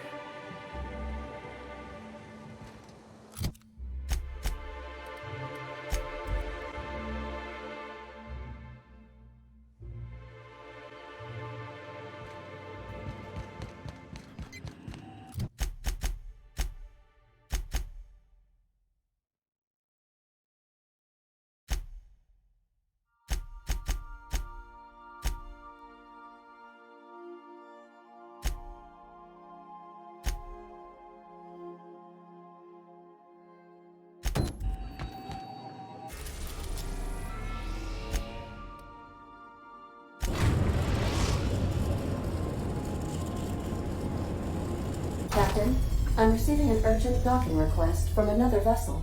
Greetings from the Halcyon Parcel Service. Delivery is guaranteed within standard margins of certainty. I've got a special delivery for Alex Hawthorne of the Unreliable. With your permission, I'll see it transferred to your ship. It's a parcel, sir.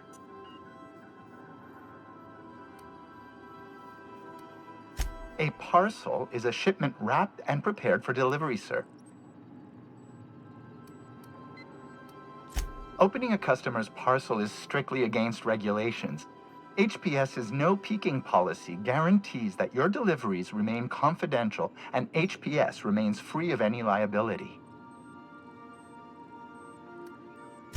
I am contractually obligated to deliver my cargo to the captain of the Unreliable under pain of fines, imprisonment, and censure by my superiors. That's the HPS difference for you. Service with civility. Stand by, Captain Hawthorne.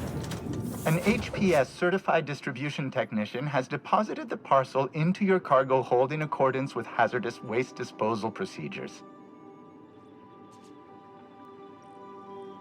They dispense 3 complimentary spritzes of Auntie Cleo's Citrus Squirt Air Freshener. That's the HPS touch for you, Captain Hawthorne. On behalf of HPS, I'd like to remind you that HPS is not responsible for any damage, defacement, or unseemliness to your parcel. Thank you for your patience, and please remember HPS for all of your future parcel-related needs.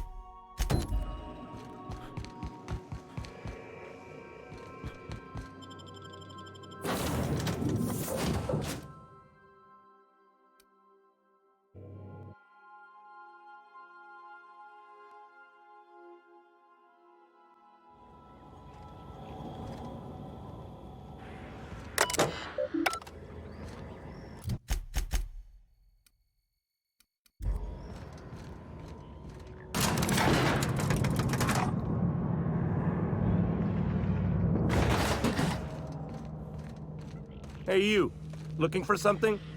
Where do you think you're going?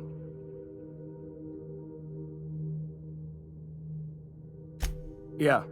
The captain said we might be getting a new recruit. That you, then? Sounds like Clyde's jumping to conclusions, but yeah, I'm Felix. You're on a first-name basis with Captain Harlow, huh? All right, go on through. Got my sights on you.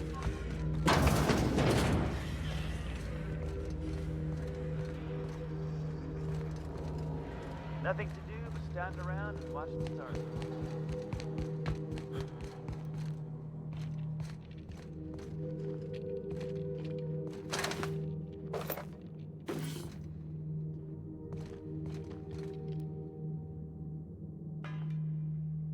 Well, hey there, Hullhead. Clawed your way out of the groundbreaker at long last? Uh-huh. Oh, sorry, were you expecting me to say something? Maybe a long time no see, or a you've aged, old man? So, you took Felix under your wing. Kept him busy. Good. Kid always needed a place to belong. He's been watching out for us just as much as we've been watching out for him. Felix's family, mister. Hear that, Clyde? I've been making something out of myself. So long as you haven't been making a fool of yourself. I'm sure Felix has no end of stories to tell of your exploits together. I look forward to catching up with the boy.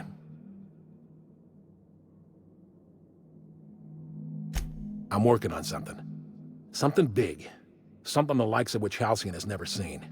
And I want Felix to be a part of my initiative. I'm fulfilling a promise I made to the boy, that one day, he and I would change the colony together. That day has finally arrived. Easy there, Clyde. No one said nothing about throwing in with you. In case you didn't notice, I'm pretty happy where I am. I'm not asking you to walk away from your captain, Felix. But neither should you allow yourself to be controlled by fear. Change is not to be feared. I brought you here because I want to know where Felix's loyalties lie. When the day of our revolution comes, I want to know that I can rely on him.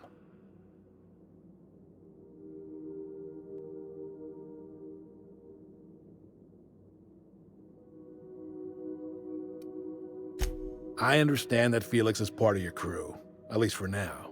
If the thought of losing him troubles you, then understand that you're helping him solve a problem for an old friend. I want you to deal with a traitor for me. Name's Trask. Kill him, and bring me proof of his death. His ring should do nicely. Ratted us out to the board. He's been an informant. Has been for years. When he realized I was onto him, he and his little cadre mutinied. Killed 5 of my own and tucked tail. I don't know where he's hiding, but his wife might. Rosanna. Lives on the groundbreaker last I checked. Rosanna knows my crew by name and face, but you're a stranger to her. She'll talk to you. You think so? Maybe we should have a word with Trask. Get his side of the story first. You'd be wasting your breath bandying words with that traitor. But if it makes you feel better, by all means. Remember, I want proof. Bring me his ring. I don't care if the hand's still attached. Here, my token. Think of this as my personal signature. Anyone who knows me by my works will know me by this token. Well enough. It's been a few years, but I still remember a thing or two. You had a chip on your shoulder. You'd argue over anything, and you never back down. What do you mean, had? And for the record, you never could admit when you lost an argument. You see what I had to deal with? Let's hear it. A revolution is the work of a lifetime, Captain. I've spent my life preparing for the day of Halcyon's reckoning. Everything you see around you is the result of that preparation. A base of operations, loyal soldiers, freedom from the board's oversight.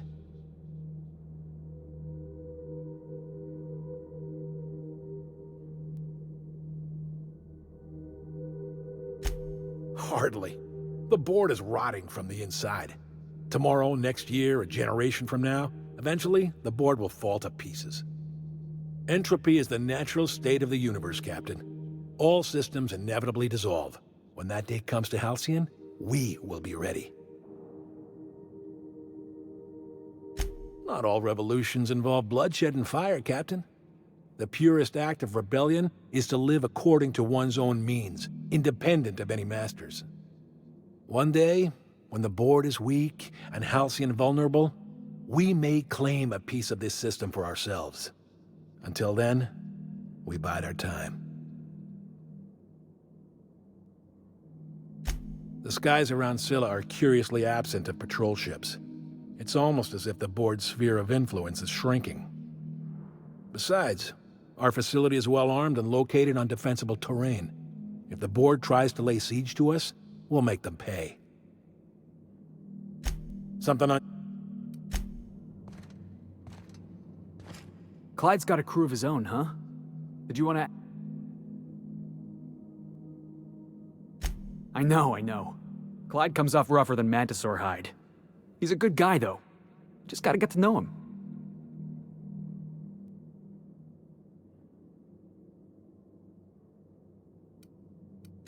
Yeah, I'm still not over that. You'd think a grown man would know how to let go of his past. But I guess I'm just not there yet.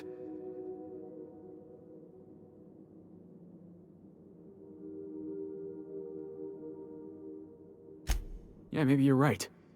Walking out on a kid when you're pretty much the only friend he's got? That's pretty damn low. Maybe we should go have a word with Trask. Get to the bottom of all this. Yeah, but...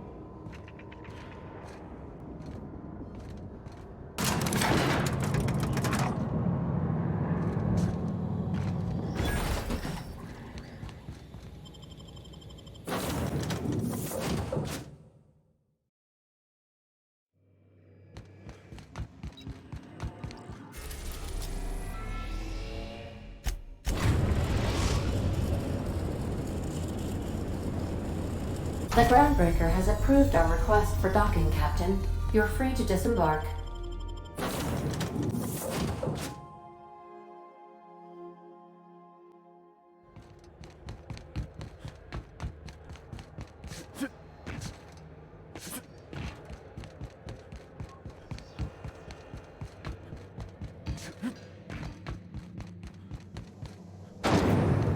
Rizzo Spectrum Blocker.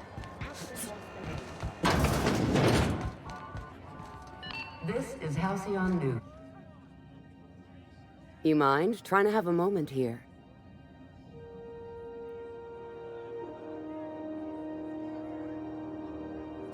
Rufus and I are no longer on speaking terms. I don't know where he is, and if I did, I wouldn't tell you. That's Harlow's mark, no mistake. Guess he's not letting this one go. I don't want any manner of harm befalling Rufus. Not on my account.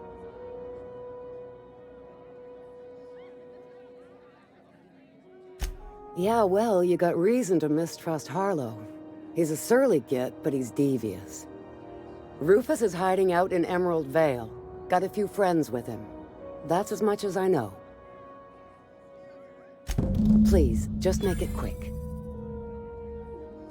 That's right. Our marriage contract expired some months ago. And seeing how he's technically an outlaw, I wouldn't renew even if I wanted to. Precious little. He and Rufus worked together on the Groundbreaker some years back before he vanished. A few years later, Rufus gets a message from an old friend. Something about starting a revolution, something about getting rich. Abandoned his work and ran off that very day. So Clyde sent Trask the same message he sent me. What's the problem? Word of advice, kid? Anybody carrying on about a revolution just wants to sell you something.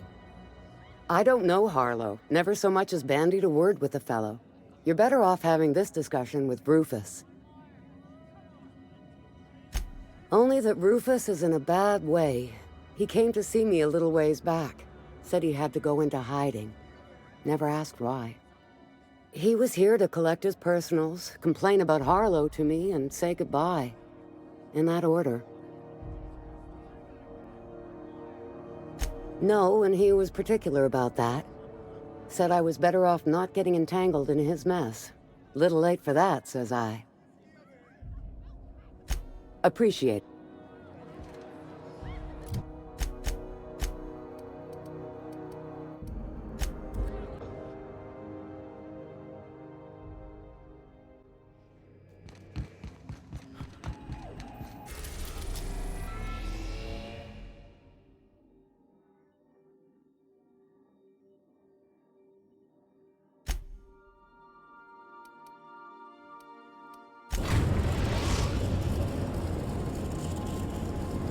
We are now in orbit above Edgewater, Captain.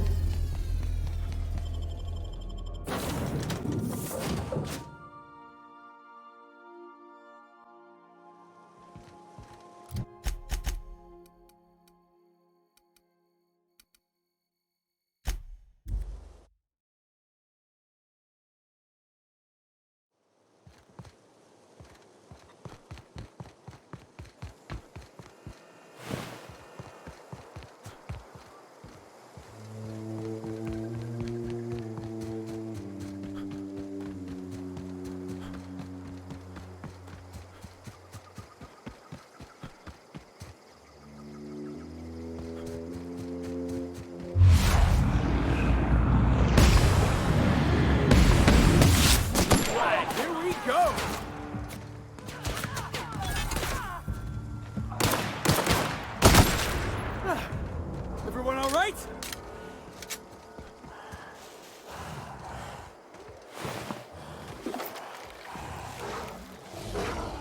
Here they come!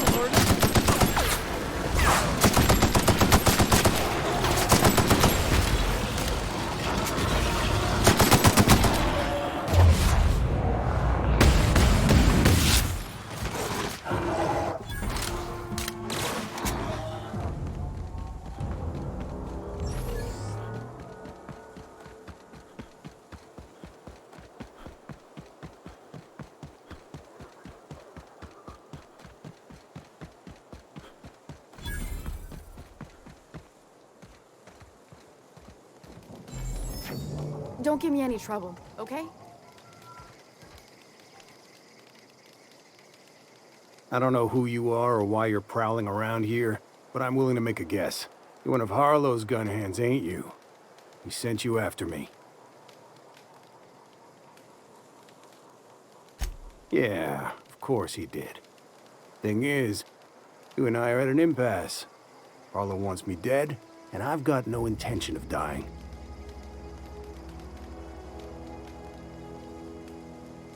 How do I know that I can trust you?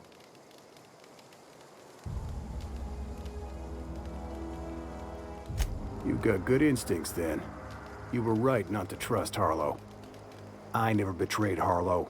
Harlow betrayed all of us.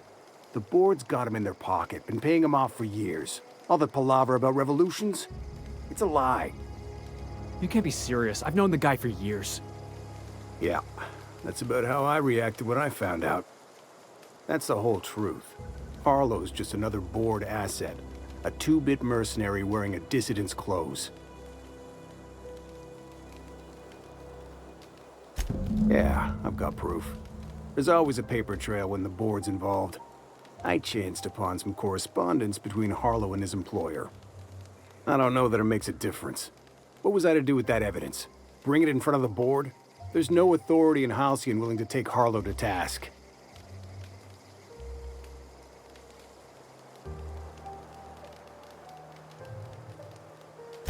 I hid my papers before Harlow chased me out. Back in the middle of the base, there's an old vent in a utility corridor. I stashed my evidence in that vent. Because he's for sale, anything the board can buy, the board will buy, and that includes loyalty. Harlow was a charismatic bastard, and he was ruthless. With Harlow in their pocket, the board had an informant, a pirate, a smuggler, and a gang leader all rolled up into one odious excuse for a human being. Sounds like a deal to me. Board sanctioned piracy. Harlow went after the ships the board wanted destroyed, capturing anybody the board wanted captured.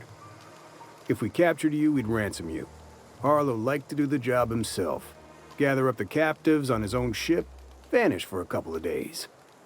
Only that's not what happened. Harlow's been selling his captives off to the board. I don't know where they ended up. Re-education, Tartarus, maybe worse.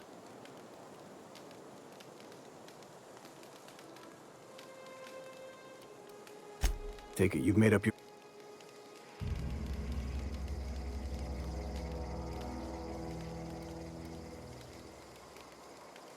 You gonna tell Harlow I'm dead? May as well. I'm never going back to that life again. Here, take the ring. And for what it's worth, my gratitude.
What's the word?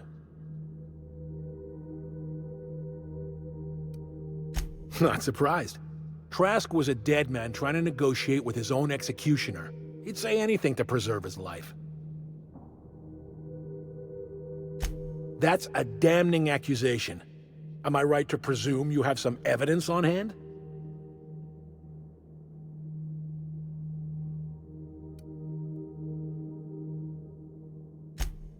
Those papers don't prove a thing. We've all done business with the board. They own the whole damn colony.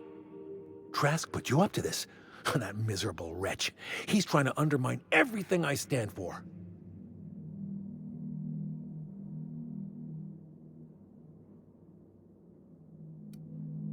You've got a lot of nerve calling me a liar to my face.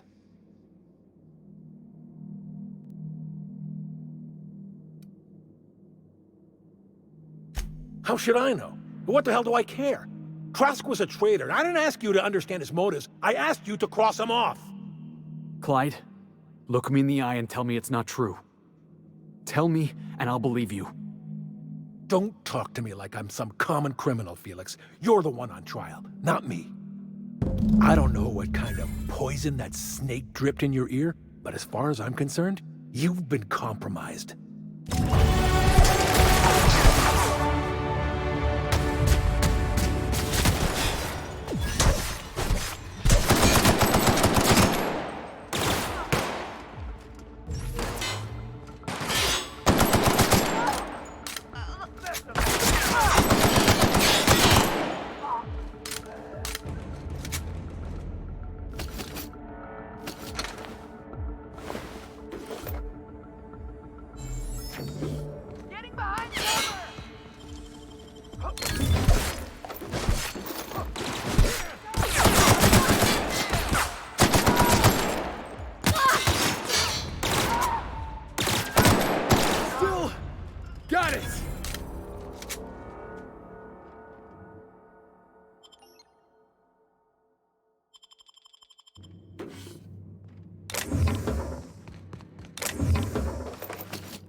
Here they come! Nice one!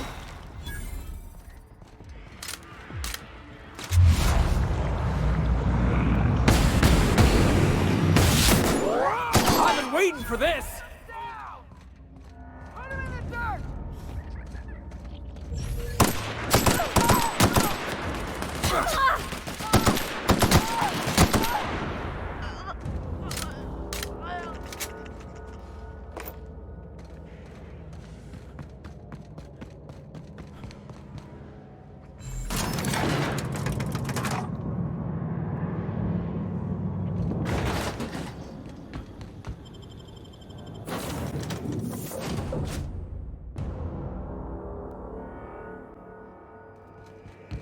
You're adjusting before you pull. You're anticipating it. Of course I'm anticipating it. What if I shoot a friend on accident? That's on account of your stance. You want to lean into it. Embrace it. Work with it. You're in control here, Parvati, not the gun. Don't let a hunk of metal jerk you around. You've been around powerful machinery all your life. You're always in control, right? I guess that's kind of like when the filler's shooting 600 cans of near molten cell tuna down the conveyor while I'm trying to tune a belt. Here, stand like me. Just so. Hips square. Lean forward a little. It's just equipment. You're just an engineer using it. Ah! Okay. We'll try again later. You'll get it. I promise. Miss Nyoka's so capable, you hardly... Hey, Cap.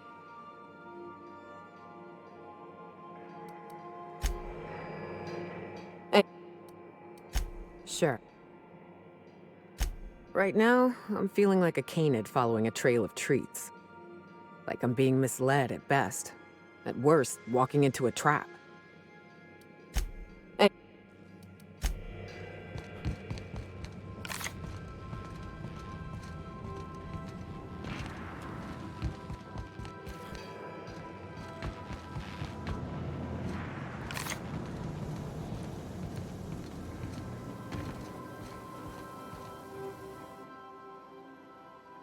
This is definitely not how I imagined it'd end. The void's black, water's wet, and Clyde hated the board. That's something I just knew. Now? I don't know. I don't know what to think.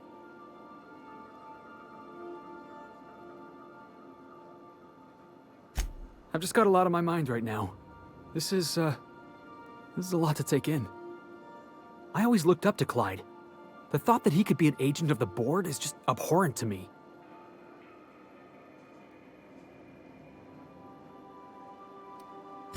Yeah, he did. And I'm not sure how I'm gonna get over that.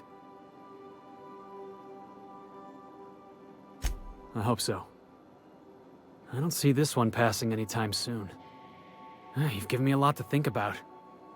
I'm gonna be mulling over this whole mess for a couple of days. Part of me wishes we'd put Trask in the ground. You know, I think that's just my frustration talking. Thanks for your time, boss.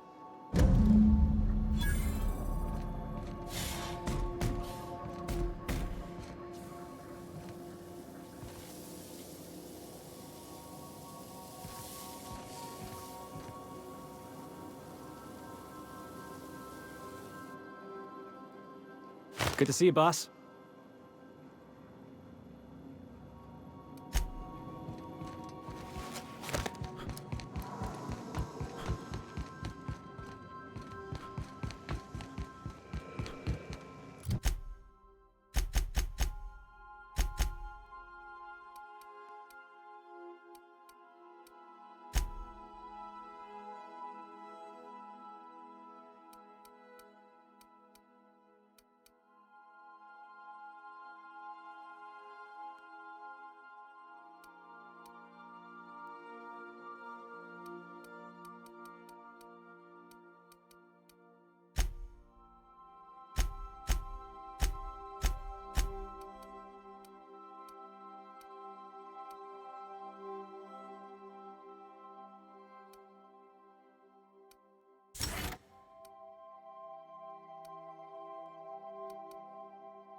Destination reached.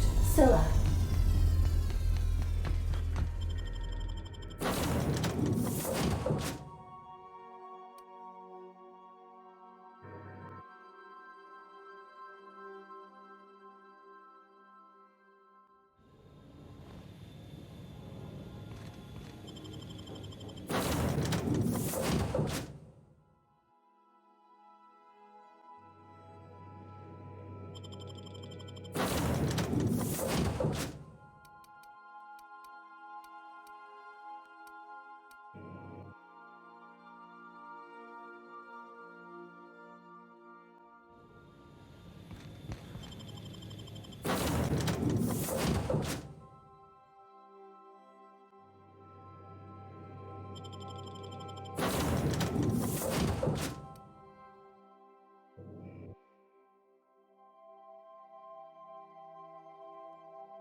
If I were a hermit, I'd choose to live on a desolate rock orbiting the middle of nowhere.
Whoops. Rifle's up.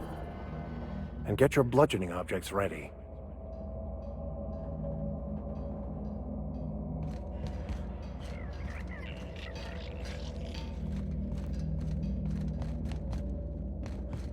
You managed to take down a... Here they come!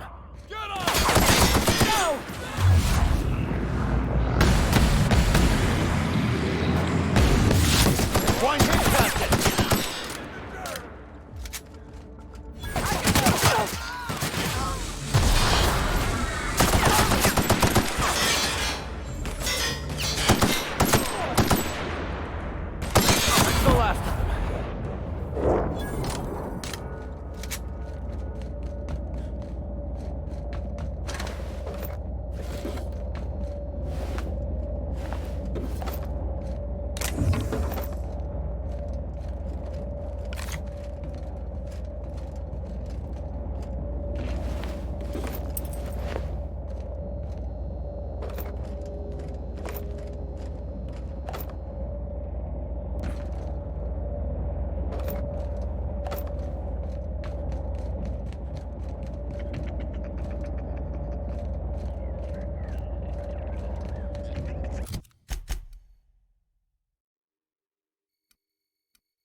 Oh, you are Here we go. Now.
What was that?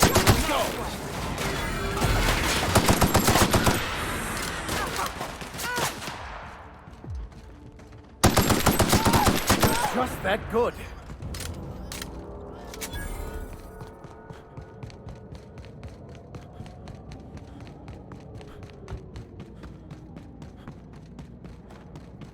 We're getting close to the Hermit. I can feel it. System.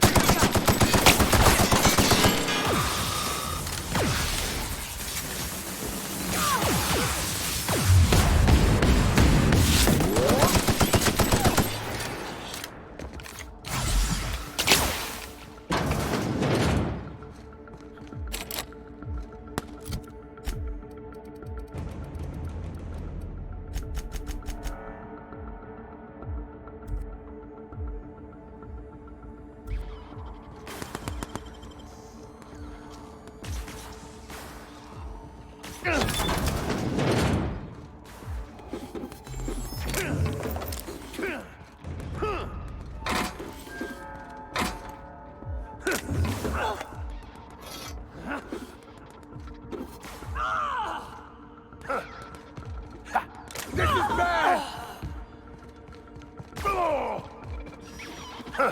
That's the last of them.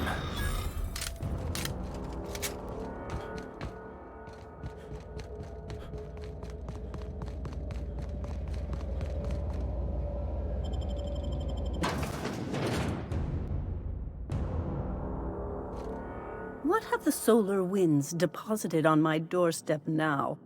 Just more dirt and debris? Or do you actually believe you are here seeking the truth? I must admit, I tire of the truth seekers. Mayhaps you're here to rob me? That would be so much more exciting. We've been told this was once yours. I believe the knowledge within here contains the answers I seek. Answers that will free men's minds from toil. I can translate it, but it won't do you any good. I can see you are a man in a hurry, and the insights in that book would take you years of study to fully comprehend. I've spent my life in contemplation. I believe my mind is prepared to receive the truth.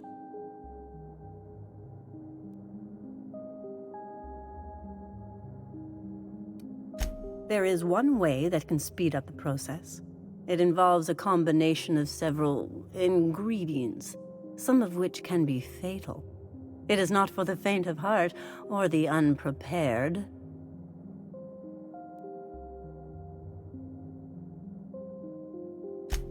Either hallucinations followed by unconsciousness and a headache, or raving insanity, which can be fun in its own way.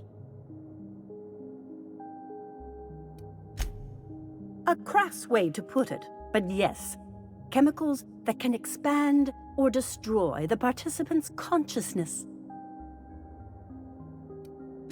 And I believe he may be right. There is both violence and peace warring inside you, Max.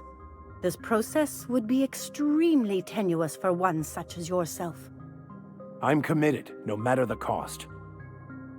Well, shit. We've come this far. If we die, at least we'll die hearing colors and seeing sound.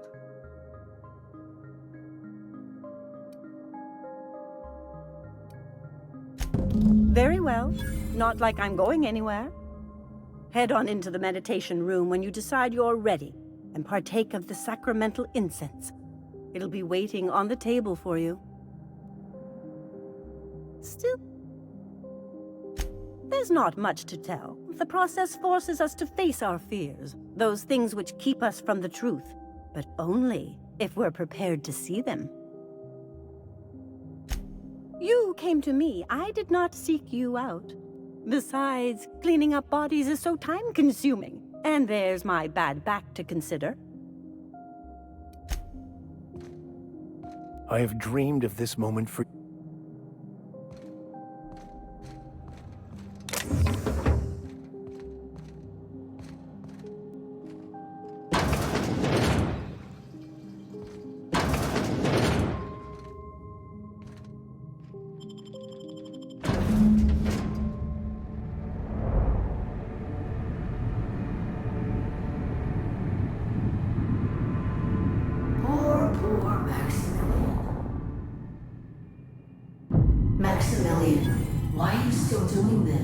You've been fighting against the world since before you left home. Haven't you figured out yet that the more you fight, the more pain you cause yourself? Mother, you're dead. You can't be here. I knew this was too good to be true. These are just cheap hallucinogens that have...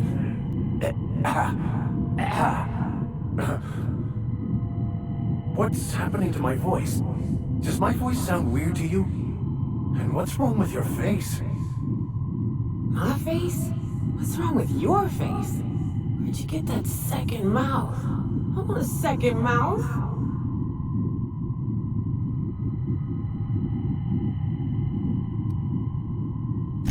We are obviously the victims of a tasteless joke being perpetuated... perpetrated? I mean, we're being made fools of, aren't we?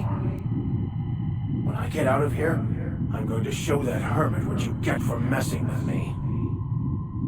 Maximilian, always ready to give up, to lash out, always searching for answers, but always in the wrong place, never looking inside himself. What in the void do you expect him to find inside himself? It's just blood and squishy bits and... Oh no. If I vomit on you, I want you to know I ain't sorry.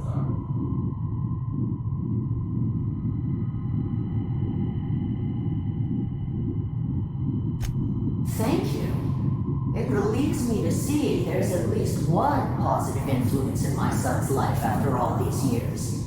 Has he told you how he thoughtlessly abandoned us? Thoughtlessly? How could you say that? I only wanted you and Father to be proud of me. I was going to be the perfect vessel. I was going to be a better... more full of the plan. This here, it's all coming out wrong. The plan.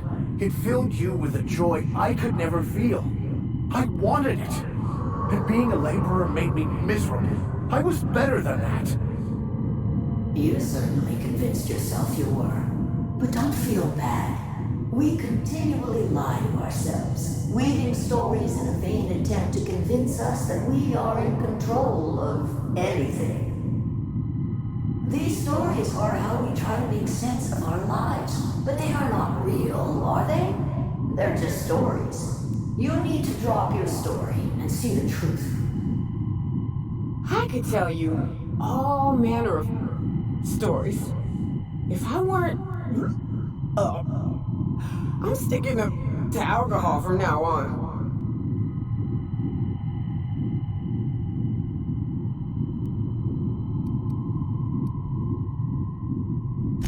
You want me to give up my discipline? My control? Oh, but I can't. I can't. Without order, there is chaos. You need to love the chaos, Maximilian. Let it envelop you. Take you where it will. Besides, you really have no choice anyway. No, that's not true. The basis of everything is order, not chaos.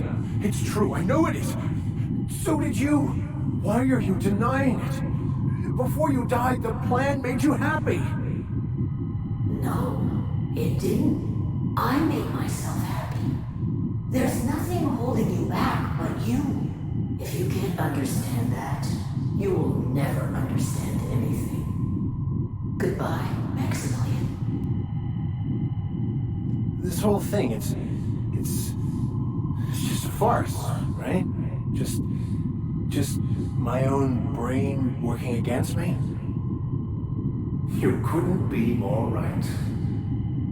Hello, Max. What?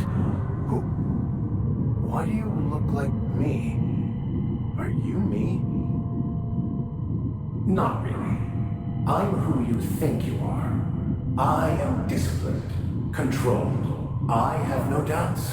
And I don't exist. Yet you have judged yourself against me your whole life. Why?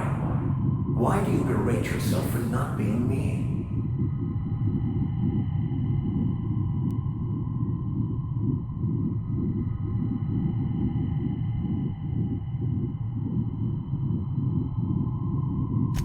I don't know what to say. Thank you, Captain, but I don't know. Is it wrong to try to be a gooder, better person than I am? But that's not what you're doing, is it? You're desperately trying to find a story to organize reality in your head. A story to control everything. A new story of the happy you, the contented you, me. That's not... It can't be right. I've only been searching for the answer to the equation because it will set us free, won't it? How? By removing the need to make any decision? To have your life completely controlled? The illusion of certainty? Your obsession allowed you to avoid the real question. Who are you? I'm Max. Me! I'm real. You can't convince me otherwise. Please don't convince me I'm not.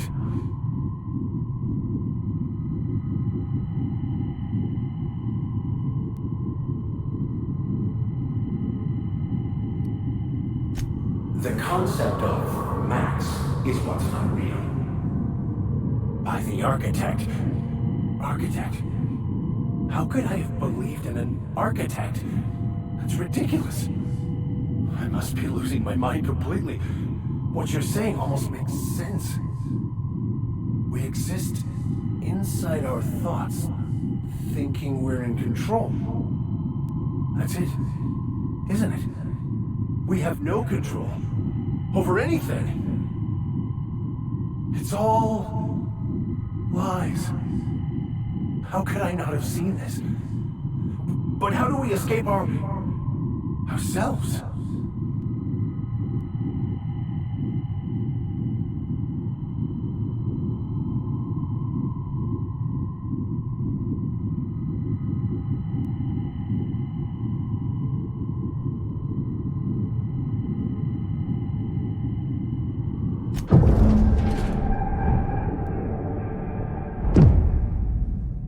I see you're back with us. Feared we lost you there. Never seen anyone pass out yet stay upright before. I woke up. The illusions I built for myself just fell away.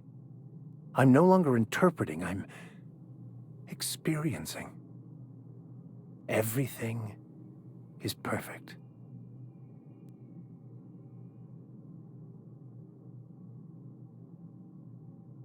In a way. Perhaps it's more accurate to say I was asking the wrong questions. I understand so much more now. I see it all. All there is to be experienced, to be lived.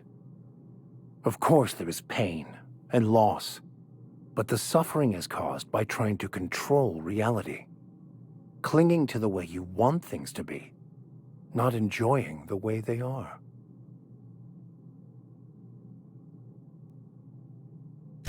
I am content. I've finally found what I was looking for, even though I was looking for the wrong thing.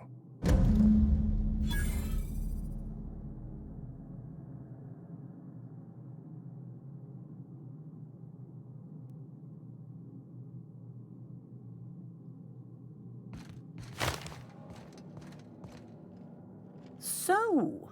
Not so much found as finally listened. Yes, it is quite the convoluted maze we build for ourselves. It looks like you learned something in there as well.